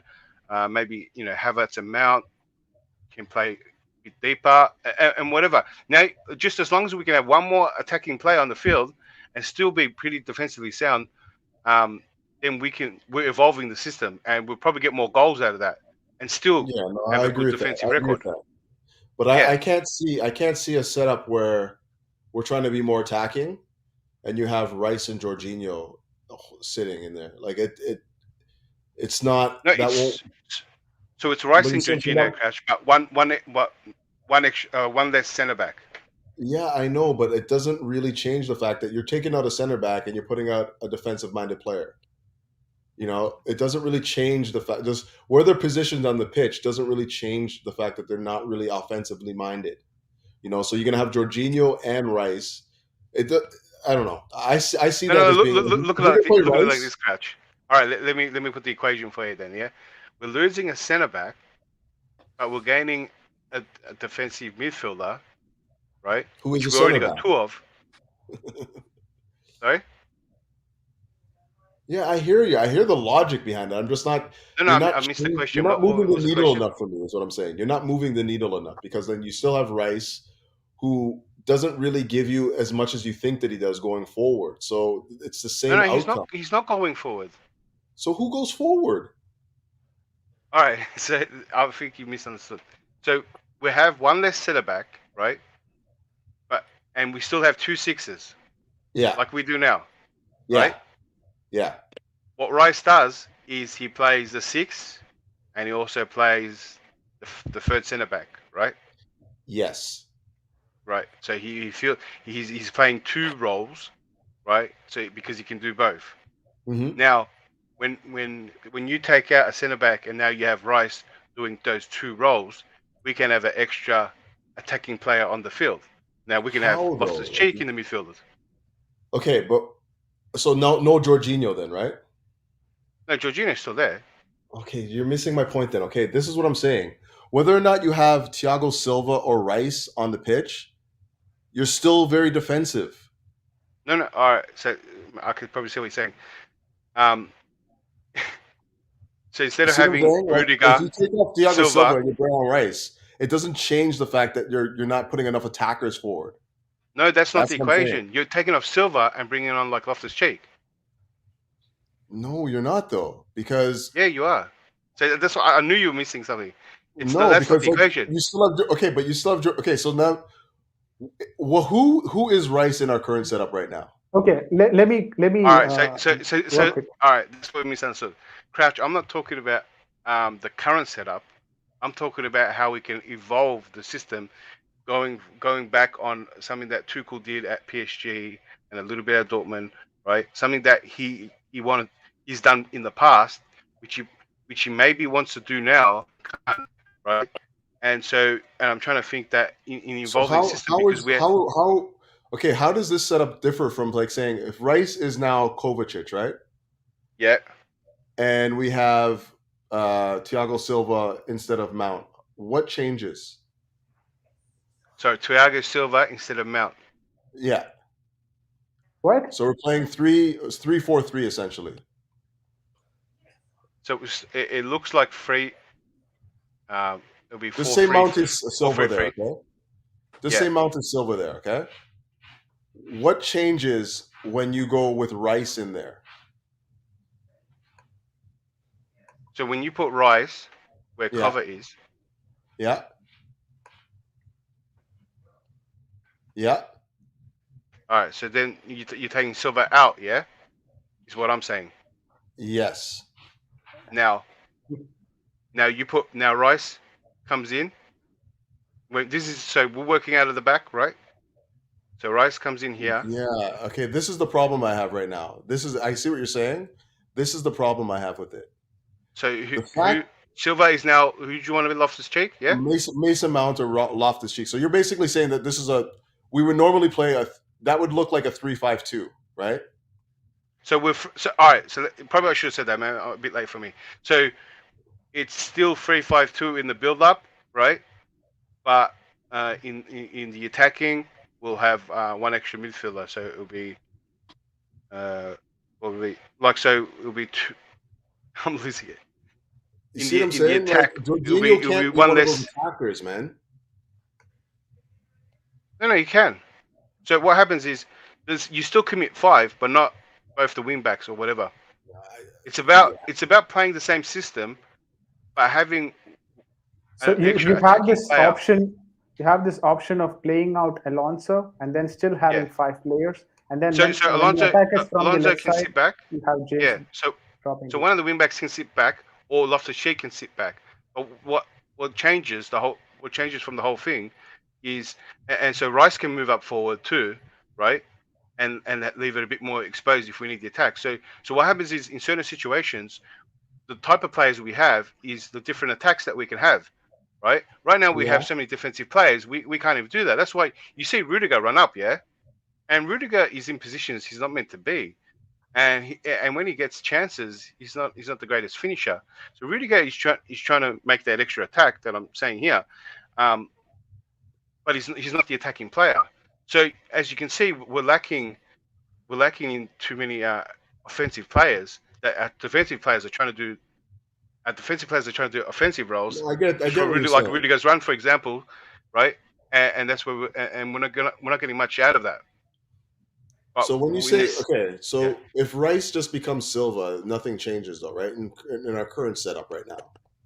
Yeah. So what Rice would bring is that Rice can be Silva, and then Rice can be like cover as well. Yeah. So what I understood, Coach. So what he's trying to say is Rice is going to be here, and in the defensive setup, Rice will probably come here.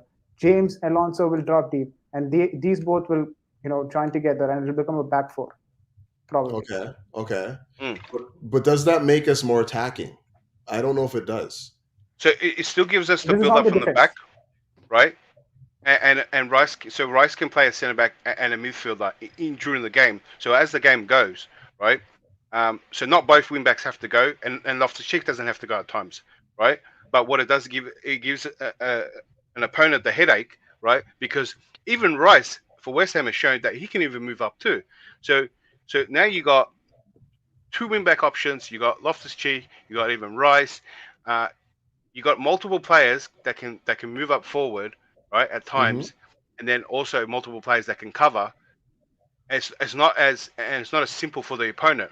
Like right now, both our wing backs go, and if we got free attacking, we know that Jorginho sits.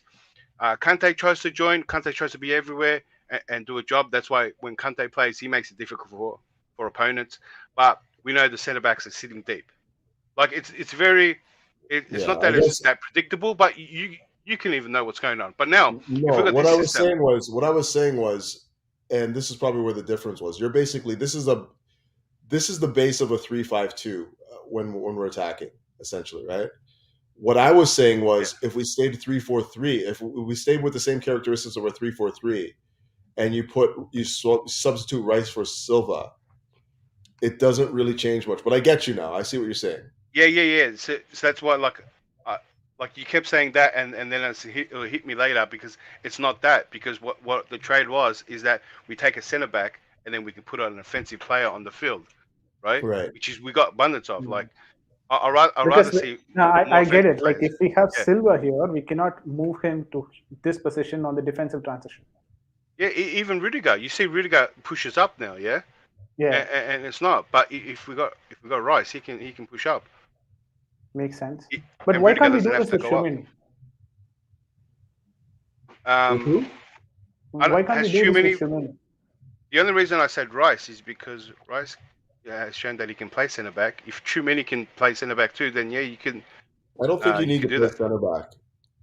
I just think you need to be able to defend deep. Like he doesn't have to be a centre back. You know, like I think Tchouaméni is probably the more complete midfielder. And Well, the reason why I say that is because he's capable of playing multiple roles, right? Like for me, Tchouaméni is the guy that you buy just because if we change systems, like say Tuchel goes, 2 years from now or whatever, a year from now, we're not stuck with specialists, guys that only can fulfill one role in your squad. You need footballers now, man, because the manager, the philosophy changes all the time. So when you bring in Tchouaméni, he can play 6, 8, 10 for you. You don't have that same sort of versatility with Declan Rice. Wait, Declan can play centre back. Can he? Hey man, can Tchouaméni play number 10? Yeah, he can. I didn't think he was that attacking. Yeah, but he listen. Look what Fabregas says about the guy. Check what Fabregas has been saying about this guy. Yeah, he recognizes you. That's what I would go for Tchouaméni myself. But you know the problem is if we play the same. same. Me one thing, right? Now tell me one thing, right? With this particular formation, what I've been thinking about right now is that according to this formation, Rice is more of a centre back than a CDM. Right. Right. So I would even prefer a centre back in the build up. No, yeah. On the defensive front, he becomes a CDM. Correct. So because this becomes a back four that time, right? And we'll have a CDM, Georgie, and Rice there. So my question is, why don't we if this is what is expected out of Declan Rice, why not do this with Chalobah? Chalobah has more defensive ability or capability than doing that, and only on the offensive transition we expected Chalobah to become that Jorginho's CDM. Next to Jorginho, just have to be the CDM. So why can't we do this with Chalobah? I don't know if that's not going to happen. Like if we bring in Koundé, that's probably where Chalobah goes. I think I don't think when he got injured, he was playing there, right? Yeah, I think he tested Chalobah and he didn't do that great. The problem is that you need to be basically a midfielder. So it's more like looking at you need a midfielder that can play centre back, not a centre back that can do an okay job in the midfield. No, but he played in the midfield before too, right? Like when he was on loan, he played more as a midfielder than he did as a centre back. But would you say he's a good midfielder? I haven't seen enough to say. I don't think that he played well when he came in there, to be honest with you. But yeah, so that's what I'm getting at. I would say that, yeah, he's probably not the finished article there, but I wouldn't say that he can't play there. No, he can do a role. He can do a role, but when you take out a centre back, right? So you see how Christensen and Silva play in the middle, yeah, because of the importance of being so well on the ball. Now, think of being so well on the ball and also playing a midfielder. So you actually need. So either you look at it as a really good midfielder that can play centre back, or a centre back that's so good on the ball. So that's why Kunde's characteristics are very much like that. Marquinhos was like that too.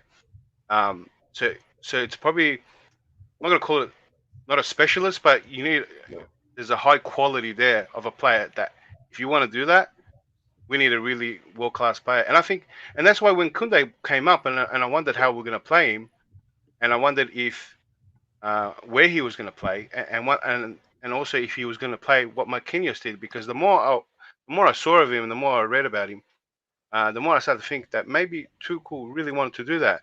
But if that was the case, I think maybe we would have paid the money if we showed how crucial he was to our system. So Yeah, it's I hard think to there's say. something more than we think there.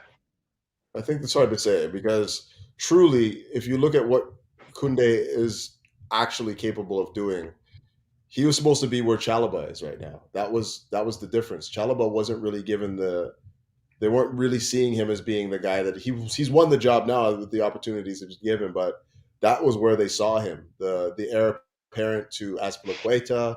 Azpilicueta can go play right wing back now because Yeah. we don't need him as a center back anymore, and that's where he was supposed to be. But now that Chalobah has shown that he can play that position and has played really well there, I don't know if the Kunde signing is as dire, which also means that we're not going to be paying overs for him either. Yeah. Um, I hope there was more roles for him, not just the right centre back, because his price All was right. still going to be pretty high. Even if we didn't play the release clause, I think he was going to be over 50 at least. What was the number Yeah, I reported? mean, 50, like 60, yeah? that's the price. That's a going rate for a young center back, though. Like good center backs go for that price. Like the guy's in a France international. Look at Yeah, you're not going to but get him for English cheap. tag doesn't even come, right? So 50, 50 Nick Blue is didn't. Nick high. Blue I didn't even mean, want to pay that Yes. much for Rice. What's happening? Hey, good morning. Do I wake you up? Yeah. Nick Blue, you No, meant to keep me awake here, man. I've been listening. It's always some bats. We don't know what Tuchel's going to decide. What the club will decide in January. They're going to see how all the players are going. I think if they're not going to take too long to come back, I don't think we're going to buy anyone. That's Okay. Yeah, what I January's think. So out to buy. I think we need to if we're going to be We contenders. need to, yeah, but we need to, but it depends how long the players. Like Chew was the main one. He's going to be out. They're going to see how they're going to find out soon how long he's going to be out for sure. Well, I mean, they say they're going to wait till January to give him the surgery because, Yeah, I mean, the window they can't do anything anyways. Even if they wanted to, the window doesn't open till January, so might yeah. as well wait and see. Well, At it's, this point. it's nearly January. We ain't got long to go. That's the thing. No, I know, but like I'm saying, there's nothing they could say that we're just going to wait on Chile and see what happens, but they can't do anything at this point anyway. So, regardless, Yeah. Let's see if there's someone good available. We'll probably go and buy him. I would love to see that, man. Chalobah Yeah. seems to be having a grade 1 hamstring, so he's probably going to be out for He's only going to 5 be to 15 days. another player, good player out. How long was he out? Sorry. 5 to 15 days for recovery, it seems. Yeah. Grade Oh, 1 okay, that's not so hamstring bad. tear. Yeah, and we're going to miss it. We're missing these players. We have to buy someone. It has to happen. Yeah, but Okay, who, man? so There's no with that, standouts. we've covered so much of Chelsea content. Usually in my stream, like towards the end, I'll have it for the big six discussion, the last 20 minutes or so. So if you guys are okay with it, let's get started with the big six conversations because we've got some topics to discuss around that as well because those guys are also working hard towards that, the Premier League title. So all set? Can we get there? Can we just touch upon that? Yeah, of course. All right. So my first question was, should we be worried about Ragnick coming into Manchester United? I mean, he's picked up a 1-0. Before that, even a couple of games, Michael Carrick did good. I mean, he got a couple of wins and one draw as well, I believe. So what do you think about Ragnick? Is there a possibility that this team can finish top 4? Of course, there's a possibility you can finish top four. There was always a possibility you can finish Yeah. top four. They have skill all over the pitch. Like I don't think that they were ever not a threat for finishing top four, and I don't think that Ragnick changes the trajectory for that squad at all. Like I think they were always touted to be finishing in top four. Like who's in there now? West Ham. If you had a betting man and you said you look at United's lineup and you look at West Ham's lineup, you almost 99 times out of 100 you're going to take Man United to get top four. It's just whether or not they can now push on and challenge now. Can they challenge for the title? I don't think so. I don't think that they've assembled a squad that can last a distance. You'll always have a purple patch of form from Ronaldo and maybe Fernandez, but as far as the rest of that team goes, the construction of that team is just poor. Just poor. There was no planning involved in putting that team together. It's just get this guy, get this guy, get this guy, and then it looks like somebody's like grade 3 science project. Just throw some things together and see what happens. But I don't know. So can we put it this way, right? If Manchester United, with the kind of individual players that they have right now, plays like West Ham United's, the way that they combine together as a team and perform, if that is a combination, then can we expect them to challenge for the title directly from now on? You mean let's say Ragnick does a tutor here? Okay, so you're saying if he can he make a cohesive setup for this team, a team that can actually play cohesively. I don't know. Has he really like asserted himself as like a top manager? Like does he have that quality? I'd have to say no, because he's not managed any top teams as such, and he's had he's had good stint with Leipzig and all those German teams, but he's not even managed any team outside Germany. So I'm not sure. I mean, though these people say that he has been the guru of, talking in Indian terms, he's been the guru of Tuchel and Klopp, he's not even come out of Germany. So I'm not sure. Yeah, and like maybe he's been a sporting director for 7 Leipzig, yeah. And I think this is where I think his role is going to be. Like he's basically come in for this next like 6 months or whatever to assess what they have. He's basically going to be the eyes. And the reason why he's only signed a short contract is because he's going to be assessing what they have, get rid of the deadweight. He's going to move up to the director's box or whatever, be the sporting director. And then he's going to bring in a manager that can manage the personalities that they have. But as far as like a tactician or a guy that's going to be, like revolutionizing the way they play, I don't think that's going to happen. They came out and said what the deal was. He's an interim, and he's going to be a interim. Interim, and he's going to be a consultant. Yeah. So the consultant thing is just to give him more money, because even when Chelsea tried to get him in just to be someone for till the end of the season, he said it was too short. And he probably said the same thing to Man United too. He didn't want to come to an interim. So in order to get him more money, he's going to stay till the end of the season, get decent money, and then they keep him on as a consultant to whoever. They're not even giving him a director role. So there's no guarantee for him. I mean, he's just here, the problem VJ. I have, right? Yeah, this is the problem I have. I mean, the Manchester United fan base are just assuming that just because Woodward is out of the door towards the end of the season, Ragnick is automatically going to replace him as the sporting director. But there is not in a single place that, I've not seen his contract, of course, but not in one of the conversations people have told that he's going to become the sporting director from any of the journalists who've come out. It's all been a consultant role. So I'm not sure if we can equate a consultant's role to, a sporting director's role. That's where it's kind of a lot of, it's very obscure there. Yeah, there's a lot of signs to just say it could it's temporary. Either way, but what is a consultant role? Like, how do you guys view that? I don't know. See, I tell you, I'm an IT manager.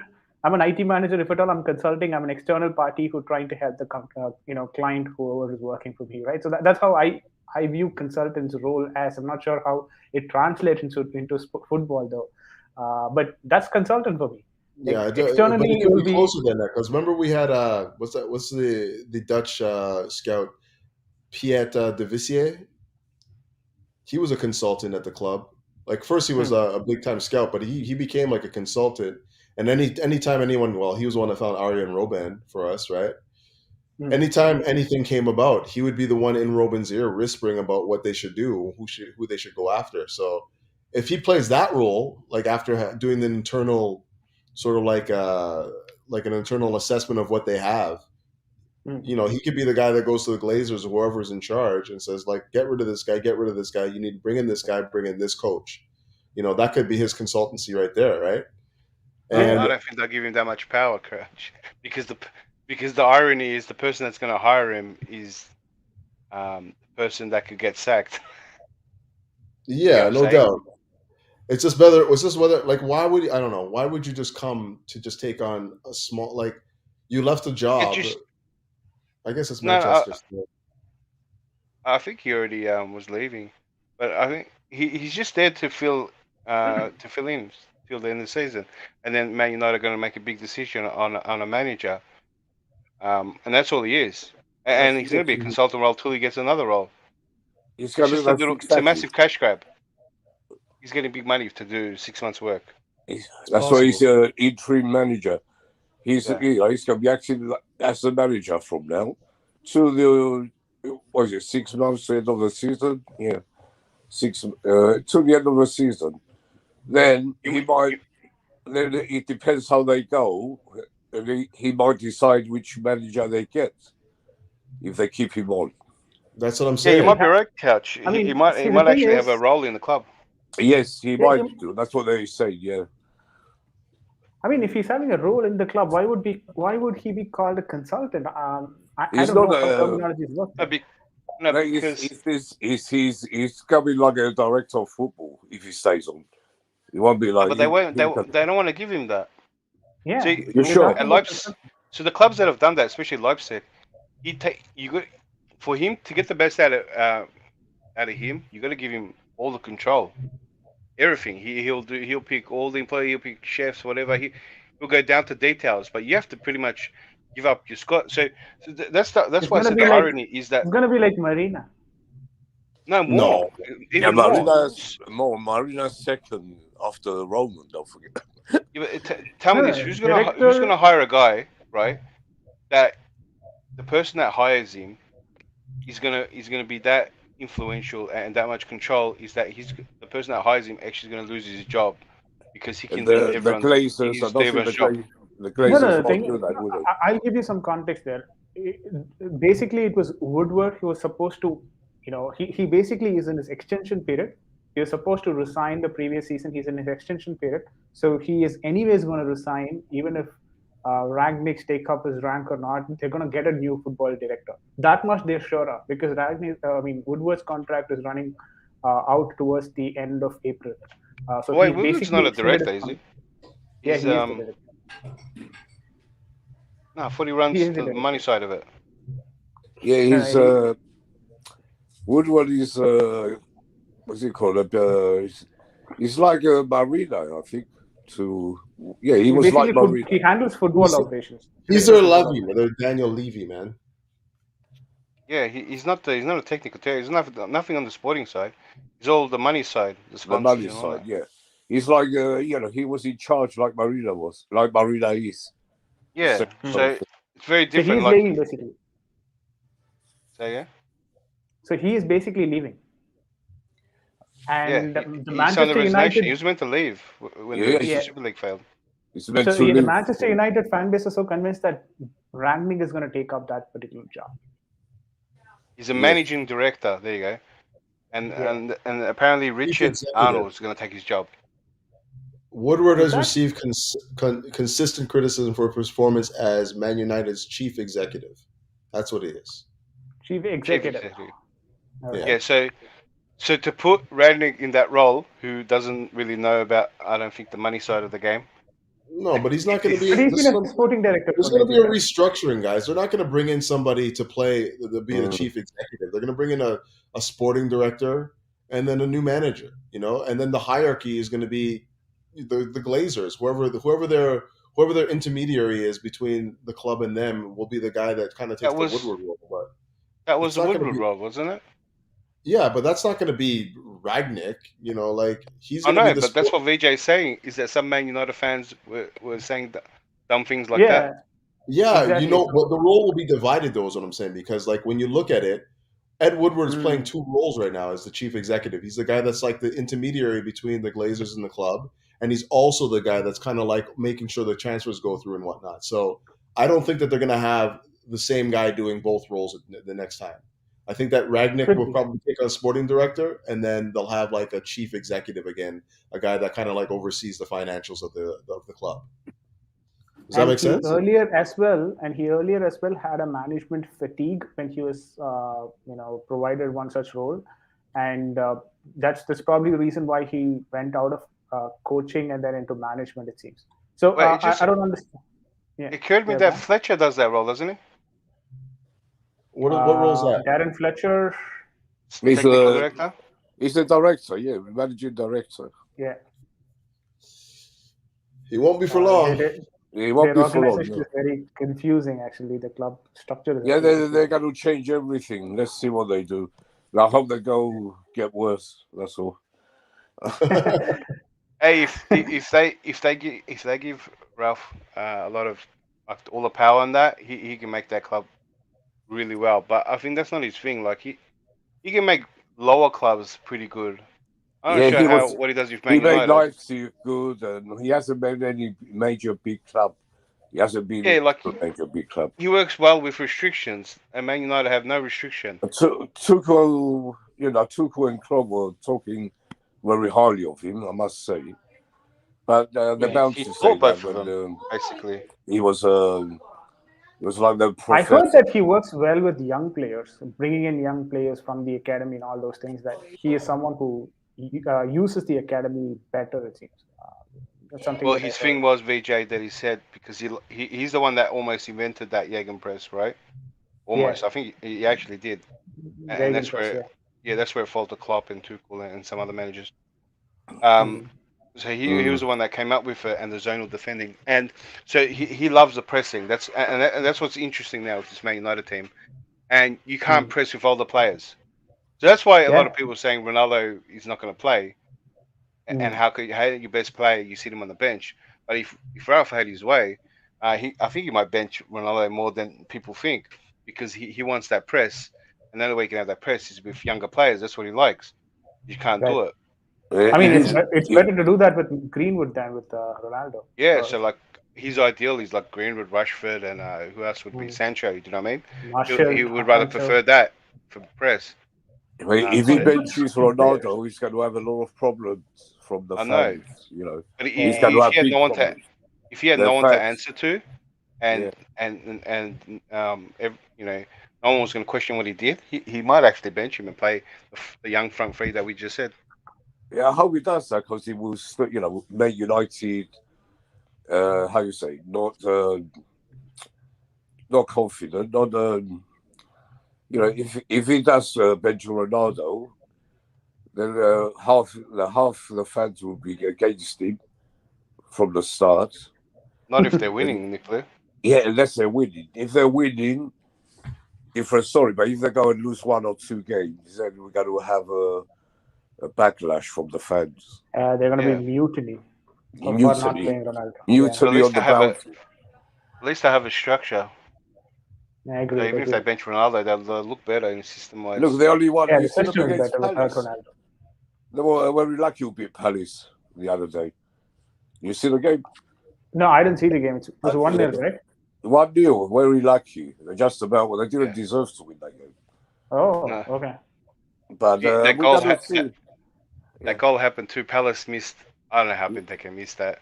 Yeah, and then exactly. From that, they went to the other and copped the goal. It was crazy. It was interesting to see. Yeah. Again, it's against a very well organized Patrick Vieira team. I mean, Crystal Palace for me, they've been playing. He's doing bad luck with it. Yeah. He's so that leaves us with the Manchester United conversation. Quickly going to our, London rivals Tottenham Hotspur. Of course, Antonio Conte has come in. They're looking better right now. They brought in Sessegnon from I don't know where. I didn't even realize that they look. They're looking better because they only played Yeah. Easy Most of teams. the lower table league. teams. They played Norwich Right. and they played who else they beat? Brentford.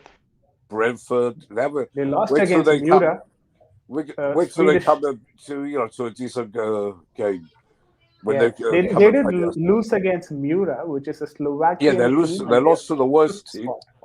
and Yeah, Yeah. yeah. and Watch that. You they That can, are. would draw. That would draw or lose to Brighton this week. yeah, they're gonna lose soon. They will start losing, and Conte will have enough. He will go. But Conte already came out. You see when they lost that Conference League game. Yeah, he said it. He was so It's Yeah, angry. I bad. saw it. He I was said, expecting some more. Yeah, but And see what do that you think it's not about a. the question It's that not, I have with respect to Tottenham was that it was not more around Conte because we've discussed so much about Conte. We all know so much about Conte right now. But what do you think Conte can bring in to Tottenham Hotspur that would change Kane's way of approach? Because the way that I've been seeing Kane for quite some time is that he's been playing as a center forward. We all know how lethal he can be in the way that he moves around in the top, in the forward line. But then he's now used to, because of maybe Mourinho's impact on him. He started playing as a CDM, and then he now goes back for the attack. It's not working properly for him, mixing the CDM position along with his center forward role. So can Conte make Kane better as a player, which would probably be good for England football as well. But how much impact do you think Conte will have? I don't think anyone can make Kane better. His mind is made. He wants to live. I still think he wants to live. He Mhm. wants to, yeah, and eventually I still fancy him going to City. Really, I Okay. think he went up at Manchester City. He doesn't want to be there anymore. He's getting older. He needs to win something. Otherwise, what's he going to show his grandchildren? Good question. um. So yeah. So VJ, I think the only way you can make him better if you can actually convince him that to stay, and we'll probably win some stuff. If you can convince Kane to stay, and then Mm. Kane makes that call that he's not going to go anywhere, and Mhm. and then he returns to focusing on his game, uh, he'll be tenfold better. And that's not even counting and what Conte can do with him. So if you could do that alone, that's a massive improvement. But where I think I think he's been wronged that he's never left the club before, so he doesn't know. So I think he was too trusting on what goes on, and I think he's been played. And maybe Yeah, Levy turned back on his word, and he's probably because really upset about it to the yeah, point where he doesn't feel like playing to his best. but He like has you no. said, if anyone can make him stay, he's Conte. But will Conte stay? Will the Glazers give him the money? That's the other big question. If they don't give him the money, he's gone. He wants to bring his own players. He already knows which players he needs. That's He why knows that probably that selling Tottenham Kane squad is is not the good enough. probably the best thing that can happen Was that for Conte. what was that? Think Selling about it. Kane? Yeah, so Yeah, imagine they sell Kane for the prices yes. that have been That's what mentioned. they might. That's what I still think he will end up as City. I still. Yeah, and That's why. and with that money, if Conte pulls off two free players that he wants, Mm. that are very good, that could change that whole team. So Kane leaving, Nah, because they're still gonna have to get a striker. You lose Harry Kane, you're gonna have to yeah, bring in a striker. yeah. So Strikers ain't cheap, they'll get man. bring, yeah, And a good bring and a a good big striker. striker. Kante is going to want Yes. the best. Don't forget. So the problem with Tottenham is that they got a lot of players. So if they get rid of Kane and maybe some of the players, and so they're bringing they need a striker, a midfielder, Defense. a right wing back. They I need think, a new defense. Yeah, yeah, they're they got playing some with Eric defensive Dyer. players, Come on, they're No, playing with Eric Dyer. So Eric they need one Dyer, center yeah. back. but that He'd be the Emerson first to go. is all right. Yeah, they've got Emerson, Reguilon on one side. They've got Regulon is, yeah, even him is not Reguilon's that. good for left. He's yeah, good, but they've got he's not Emerson that Royal on the great. other. So Yeah, Royal can play centre back. So that if they can buy a proper right wing back, because Royal is kind of just doing a role. So if they can find a right wing back, Hmm. that can solve the defensive issue as well. And I mean, Conte will want his bigger type striker to play with Son. Yeah, and He'll Ndombele is definitely. slowly getting phased out of the team after Conte has come in. It's So been more weird, man. I don't Sessegnon. understand. That guy's Yeah, a nice midfielder. I mean, he can't give you 90, but like you exactly. get him He running can give around for 60 45 minutes. perfect minutes. Yeah, I like him, man. I don't know. I like that guy. Yeah, even I like the way that he was playing. I mean, initial games when I was watching Tottenham, I mean, and under Nuno, he was one of those players who was performing consistently. So Who's it's Mhm. that? kind of a shocker for me and Ndombele not playing. Who's that? The Mbele. Who are you talking Ndombele, about? yeah. Oh, yeah. I don't know. Yeah, but he was one of the better midfielders for them. Yeah, but Bergwijn, Sessegnon, and one more, Dele Alli. These are the three Eliali's preferred gone, midfielders right finished. now for He's them, finished. along with Skip and Oliver Skip and the other one, Højbjerg. Pierre-Emerick Højbjerg. Yeah. So these are the they're playing with the two CDMs, I believe. So they've got a weird formation as well. 4-3-4-3. They started adapting to a 3-4-3 in the previous game that I watched. I didn't watch the last game, but before that it was a 3-4-3. Anyways, that's pretty much about Tottenham. Quickly touching upon the other North London rivals, Arsenal Football Club. Arteta seems to be getting his games right. He's getting wins again. One of the youngest He's managers getting on the wins Is again. he? league, and this, Didn't they get smashed Who are by they Liverpool and then beating? they got smashed by United? yeah, against We United. see it. If That's they still, beat Everton tonight, they go Everton away. If We'll they see beat what they do Everton, against Everton. that will be a big I win. thought But they'll beat yeah. Everton. I don't think so. I think it'll be a draw I'm calling it a myself. draw. I'll say a Nah, draw, but I hope Everton win. Get Yeah, that. we want Even Everton winning, but Everton Yeah. are broken, man. Like, They I don't are. know They what's are. The fans, you know what they're saying to what they're going to do tonight at the game? They're all going to walk out at half time. They don't want Why? Yeah? Benitez. Yeah. I just heard it on the Sky News. They don't want Benitez. They think he's a spy from Spy. Liverpool. Ah, No, like come dude, on. they're so thick up there. These scousers are thick as anything. And they No, they why don't would why want didn't why they would protest at the start when Liverpool? they got him? they're going to Uh, protest and don't want Benitez. They want him out. And they're this going to doesn't walk make out. sense. Why If would Arsenal Everton? score 1 or 2 goals, they're all walking out. Watch the game tonight. Oh, But wait, are why they would walking out if they're Liverpool want to losing? spy on Everton? They're not doing anything. Yeah, they're Like, not. They've except for got them being they had a Merseyside lot of rivals, they're not injuries. doing anything. I mean, they're in no contention with Liverpool right now.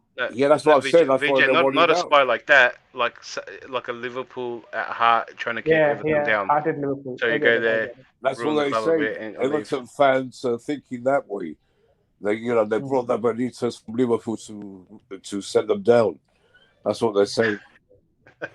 Nah. Weird. All right. That's on Arsenal. I just wanted to check. When I talked about Arsenal, the question primarily was for, from my end was it usually used to be Arteta out or Kroenke out, those sort of chants from Arsenal fans. But right now it's become Aubameyang out. I mean, he's having a very bad, last few run of games. What's going on with Aubameyang? Is he all done now? Is it time for him to leave the league and probably move to a lower level team? Who's What's your that? thoughts on Aubameyang? Arteta? Aubameyang, striker. And the chances he was missing. Yeah, he makes chances from 6 yard box. Come on, like Yeah. free post 6 yard box. Aubameyang, he's another one finished. He's finished at Arsenal. Like Dele Alli is at Tottenham. Same as Aubameyang. It could be just a out of form thing. Yeah, he's out of form, but I don't know. He doesn't look the same Aubameyang, does he? What we saw. The chances that he missed were pretty bad. He never used to miss anything when he first came. He was their best player. They're gone now. They want him out. Because Yeah, I agree. So that's on Arsenal, and the last and final club that I wanted to discuss was about. I don't have anything to discuss about Manchester City. I mean, it's pretty standard. They're winning. They're going top good. of the league. Yeah, the top of the league. Things are happening good. points. It's all happy place for them right now. But even City will drop some points, and Liverpool. Like I said, I So always if at all you wanna pick a game where Liverpool and Manchester City will drop points, against what are us, those games would be? Against Chelsea. Chelsea. Okay. We're gonna need to beat them both if we're gonna win the league. We have to beat them, and we got them after Christmas. Look, Mm. they could run away with it. Like they've Yeah, shown that in the past. They could if do we that don't shit. start winning these next few games, they're not hard games. We should be winning them. And when we come to Liverpool comes to the bridge, we have to win. And when we go to City, we're going to have to win that as well, because these two are not going to drop a lot of points. Agreed. They will drop points, but not a lot. Yeah. We were talking about the lack of squad depth with Liverpool, but they seem to be managing somehow. They've got young players who are coming in, and I wouldn't say putting up a classy performance and all that, but they're able to manage. Yeah, they've got very good young players, Liverpool. Very good. Yeah. What's his name? Nico Williams. Nico Williams, right? Yeah, he's a very good player. They've got a couple of good youngsters. Yeah, but the midfield as well. It will show when they lose Salah and Mane for the Africans Cup. That's when that will show what's going to happen as well. Agreed.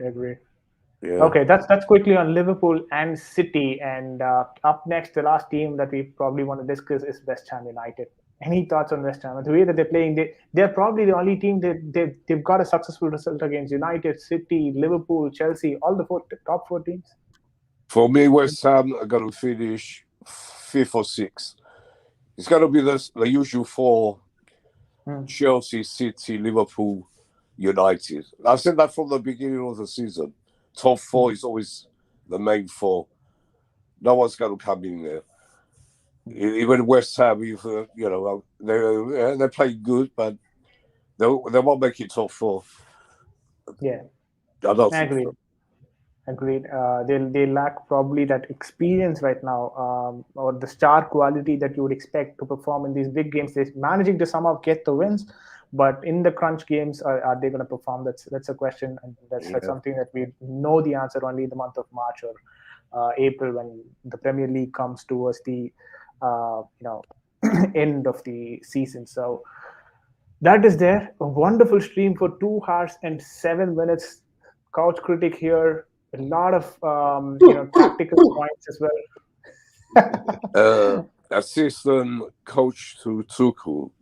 Yeah, I mean, even if Tuchel and the assistant coach would have discussed so much about the game, but we did discuss a lot. Yeah, Declan and Couch Critic, a very good tactical debate that we had on the so channel.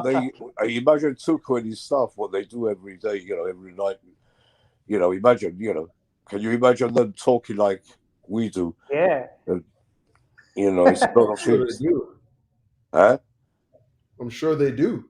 Yeah, of course they do. Yeah, I'm just saying. Let's hope Tuchel finds a way, for Lukaku to be the top scorer in the league. That'd be something.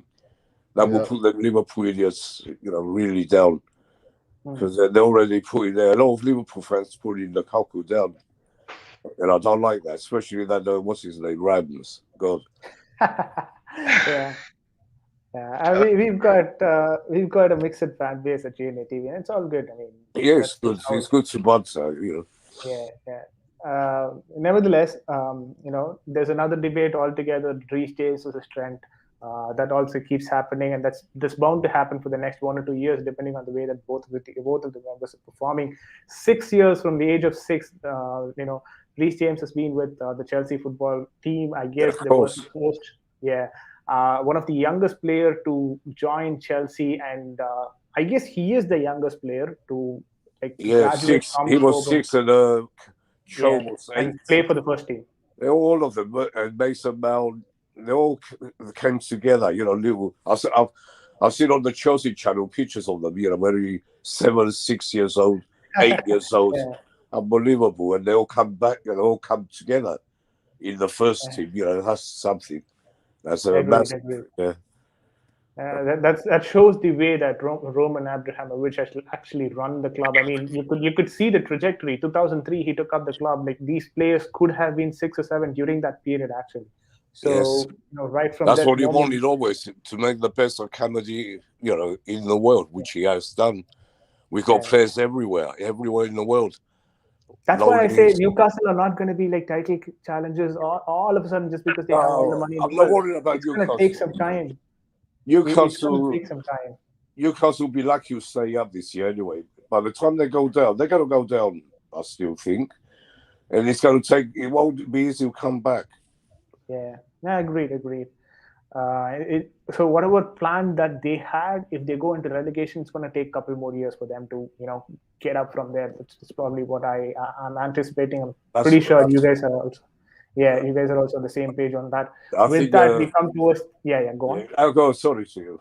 I was about to end the stream. I was going to say I think it'd be Newcastle, Norwich, and Burnley this time. Burnley won't survive for the first time in years. Yeah. Because what you know why? Because Watford have Ranieri, and he's going to. I think he will keep them up. He's a good manager. They have the best manager out of the bottom three. Watford.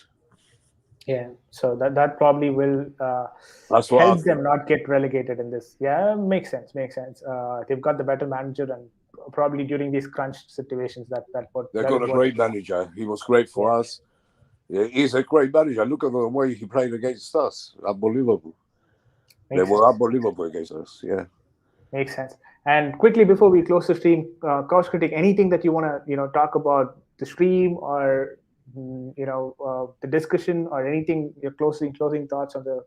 Yeah, man, honestly, just intelligent conversations. This is what I'm all about. I love talking to guys that rationally talk about football in the right manner. Nick, obviously yourself, VJ, and Declare. That's what it's all about for me. None of us really know Chelsea fans. Right. We all sometimes we get annoyed, we get excited. But that's how it is, because we're fans. No doubt, there's passion there as well. But passion. I have a lot of passion. I just think that sometimes I've been going to Chelsea since I was 10 years old. Oh no, I've heard it many times before, my man. Many times before. I'm having trouble. I'm going mad now because I can't get a Leeds ticket. I'm still trying, on the ticket exchange. The only way you can get a ticket is on that now. Because they're all sold, and if anyone sends their ticket back, you can buy one. That's the only chance I have. I'm trying to get one for Saturday. Right. Yeah. Well, good luck with that. Yeah. It's just great to have good conversation with you guys. VJ, you're obviously knowledgeable. You're a very good facilitator too. That's not an easy job. So Sportswire keep it going, man. Keep it going, man. Up the Chelsea. I'll speak to you guys again soon. All right. Sportswire, you have to keep it up because I'm sure soon in a few 6 months' time, you're going to be like Jem's channel. You'll be like that. Thank you, Nick. Thank you, Coach. Yes. I mean, I hope that people. That's how it starts. Jem, I remember Jem started like this, and I was, I was watching. I didn't enjoy it straight away after, but that's how he started. That's what it takes. I'm sure he told you anyway. Yeah. He did. That was my first question actually to him when we started the stream. Nevertheless, thank you so much, Nick, for joining the stream. Another 2-hour stream. Absolutely loved every single conversation that I had with you. Hoping to see you in a lot more conversations that we have here. Thank you so much, Nick. And before moving forward, just closing thoughts from Declan as well. Declan, what do you want to say about the stream and what do you want to talk about? Your closing thoughts, basically. My closing thought is I want to go to bed. I'll tell you that much. It's sun rising here. Yeah, Declare no bedtime for you today. But I was hoping Nick Blue, opened it up a bit more about Rudiger, a bit more controversial. Keep me awake or something. You went a bit quiet towards the end there. I was having trouble staying awake. No, we have a special Rudiger stream. Probably what time is it over there in your country? What time? It's nearly 6 a.m. and I haven't slept yet. Oh, 6 a.m. It's 5 we to started 6, the stream at 4 a.m. and he was. I know it's lately. Declare, are you in India? I'm in Australia, man. Oh, you're in Australia, good man. Yeah. So we have the stream basically from everywhere. Like I have relations in Melbourne. Yeah, I'm in Melbourne. Oh, I have relations there. They used to live over here. Well, I'm talking about 40 years ago. They left and stayed in Australia. Yeah. You ever been? You ever been down here? I've never been there. I know. Yeah. They've come coming back out. here. They come back a couple of times, but I've never been. So yeah, a long way to go. It is. Yeah, it's about a 13 hours 20 on the hours. plane. 3 hours on the 31. Oh my god. I heard they wanted to make a quick one. You're familiar Yeah. with like the cities of Australia, like Perth, the Western No, Australia? the last time they came over, it took 13 hours when they came. Yeah, so they're talking about making a big airport on the west side of Australia, because Melbourne Yeah. and Sydney are all the way on the other. Australia's pretty like a big continent, and with the new planes, they think they can do a non-stop flight from Perth to London, and which cuts the time a lot, and it could make a big. They want to make it a big like hub for like a big airport that a lot of traffic goes through from Europe, links up from Western Australia, and then from there you can go to Yeah, other countries. I mean, if at all there is a hub in Western Australia, it could link the Tasmanian countries as well. You've got the PNG, New Zealand, and all that around that area, right? So that could be a hub before they. Yeah, makes sense actually. Wow. Yeah, and I forgot how many hours. I can't remember, but it shortened that time by a lot. Yeah, if a plane can go non-stop from Perth straight to London non-stop, I think it cut it down to under 20 or something. At some point, then we can have Declan probably going for one of the matches at Stamford Bridge. Declan flying to Stamford Bridge. 100%. Full speed. I've been in the cockpit. Come on, pilot. We're gonna go. Have you been to London? Yes. No, I haven't. Something that London is nothing big, but Chelsea is big. If you will love it when you go down there. I definitely want to come once further. You have to. Yeah, you have to. It's something. It's hard to describe the feeling. Because it'll be crazy, Nick, for even us, because we're Chelsea fans, and me and VJ be just watching it on TV, so it almost be like it's different on the TV. Be like dreamland. When you're there, it's different. And me, I'm excited. If I go with Saturday, I'll be as excited as I went for the first game, or the games when I was. It's the same feeling. You feel that buzz. It's unbelievable. It'll be a little bit surreal. Yeah, makes sense. That emotional connect that we have with the team is not something that we can relish just from watching it in a TV. Yes, of course, to an extent we can do that. But when you actually go there, you're going to be once we get to the stadium, it's a completely different feel, different atmosphere. When you go there, then you can feel. After the game, you're going to feel more. More passionate, more everything. Yeah. I mean, once we get there, if at all me and Declan get there, our first call will be for you. Probably, we'll go to the match together then. Yeah, of course. I love that. Yes. Yeah, you're good. When Chelsea came here, played, I got a little bit of it. They came down a couple. I forgot. They've been to Australia for Oh, is it? Yeah, so that was the same thing. A little bit surreal just seeing those players. I had good see too, and I see them close and stuff. Yeah, they do tour. Chelsea do go around the world. They've been to America, Australia, Japan. They haven't been to India. I mean, India not yet, but I'm sure they will do. They will. I'll tell you, if they play in Indian pitches, they probably might get injured. I mean, we started developing pitches right now. We 15, 20 years we did not have that sort of a pitch, but after the advent of ISL, we started bringing in high quality pitches and all that. So now we've had people like from the West as well.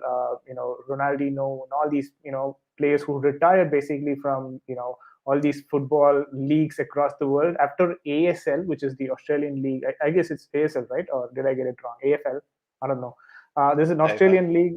Yeah, once they complete that particular league, then they, once around the 40, 42, 45, something around that, they start coming here and they start playing a few matches here. It's very rough here in Indian conditions. When I say conditions, it's difficult to play. I've never been there, but I see from the TV, the news, and everything. It's kind of harsh football. I mean, the contact is too heavy. It's more like in English Premier League than the other Premier Leagues or the other leagues around Europe. So that's Indian football for you. Isn't the system a little like how you do the what's it called? The 2020. What's that league called? The cricket. 2020 cricket. Yeah, we've got T20 cricket, correct. So what was your question? I'm sorry. T20 cricket. Isn't the soccer league in a system like that where the teams just come in and it's a knockout? I forget what No, it's no, no. called. So we've got something called ISL, Indian Super League, where people qualify from. There's another league called I League, and people qualify from that particular league. Teams qualify from ISL, and then they, from I League, and then they go to ISL. Like how you have Championship and Premier League. So once they qualify in ISL, they go for the Asian Championship, which is the Champions Trophy, Champions League. Asian Champions League. Yeah. That's how it usually happens. That's pretty much about Indian football and also about the European football. We've had a huge, very good discussion, probably one of my longest streams as well. 2 hours and 20 minutes into the stream. Declan has been good swimmer awake the entire DJ. night, actually. Thank you I'm so gonna much, wake up Nick. on my keyboard. Yeah, he's going to wake up. Good night to both of you. Have a good sleep. And we talk, I'm sure, soon again. Yeah. All right. Thank you so much, guys. Thank you so much for joining. And with this, even I have to drop off, guys. We'll soon connect in the next stream. This is Vijay signing off. Just be careful. There is COVID and mucormycosis around. So take care. Have fun, but take care. There is COVID and mucormycosis around. So yeah, just be careful, guys.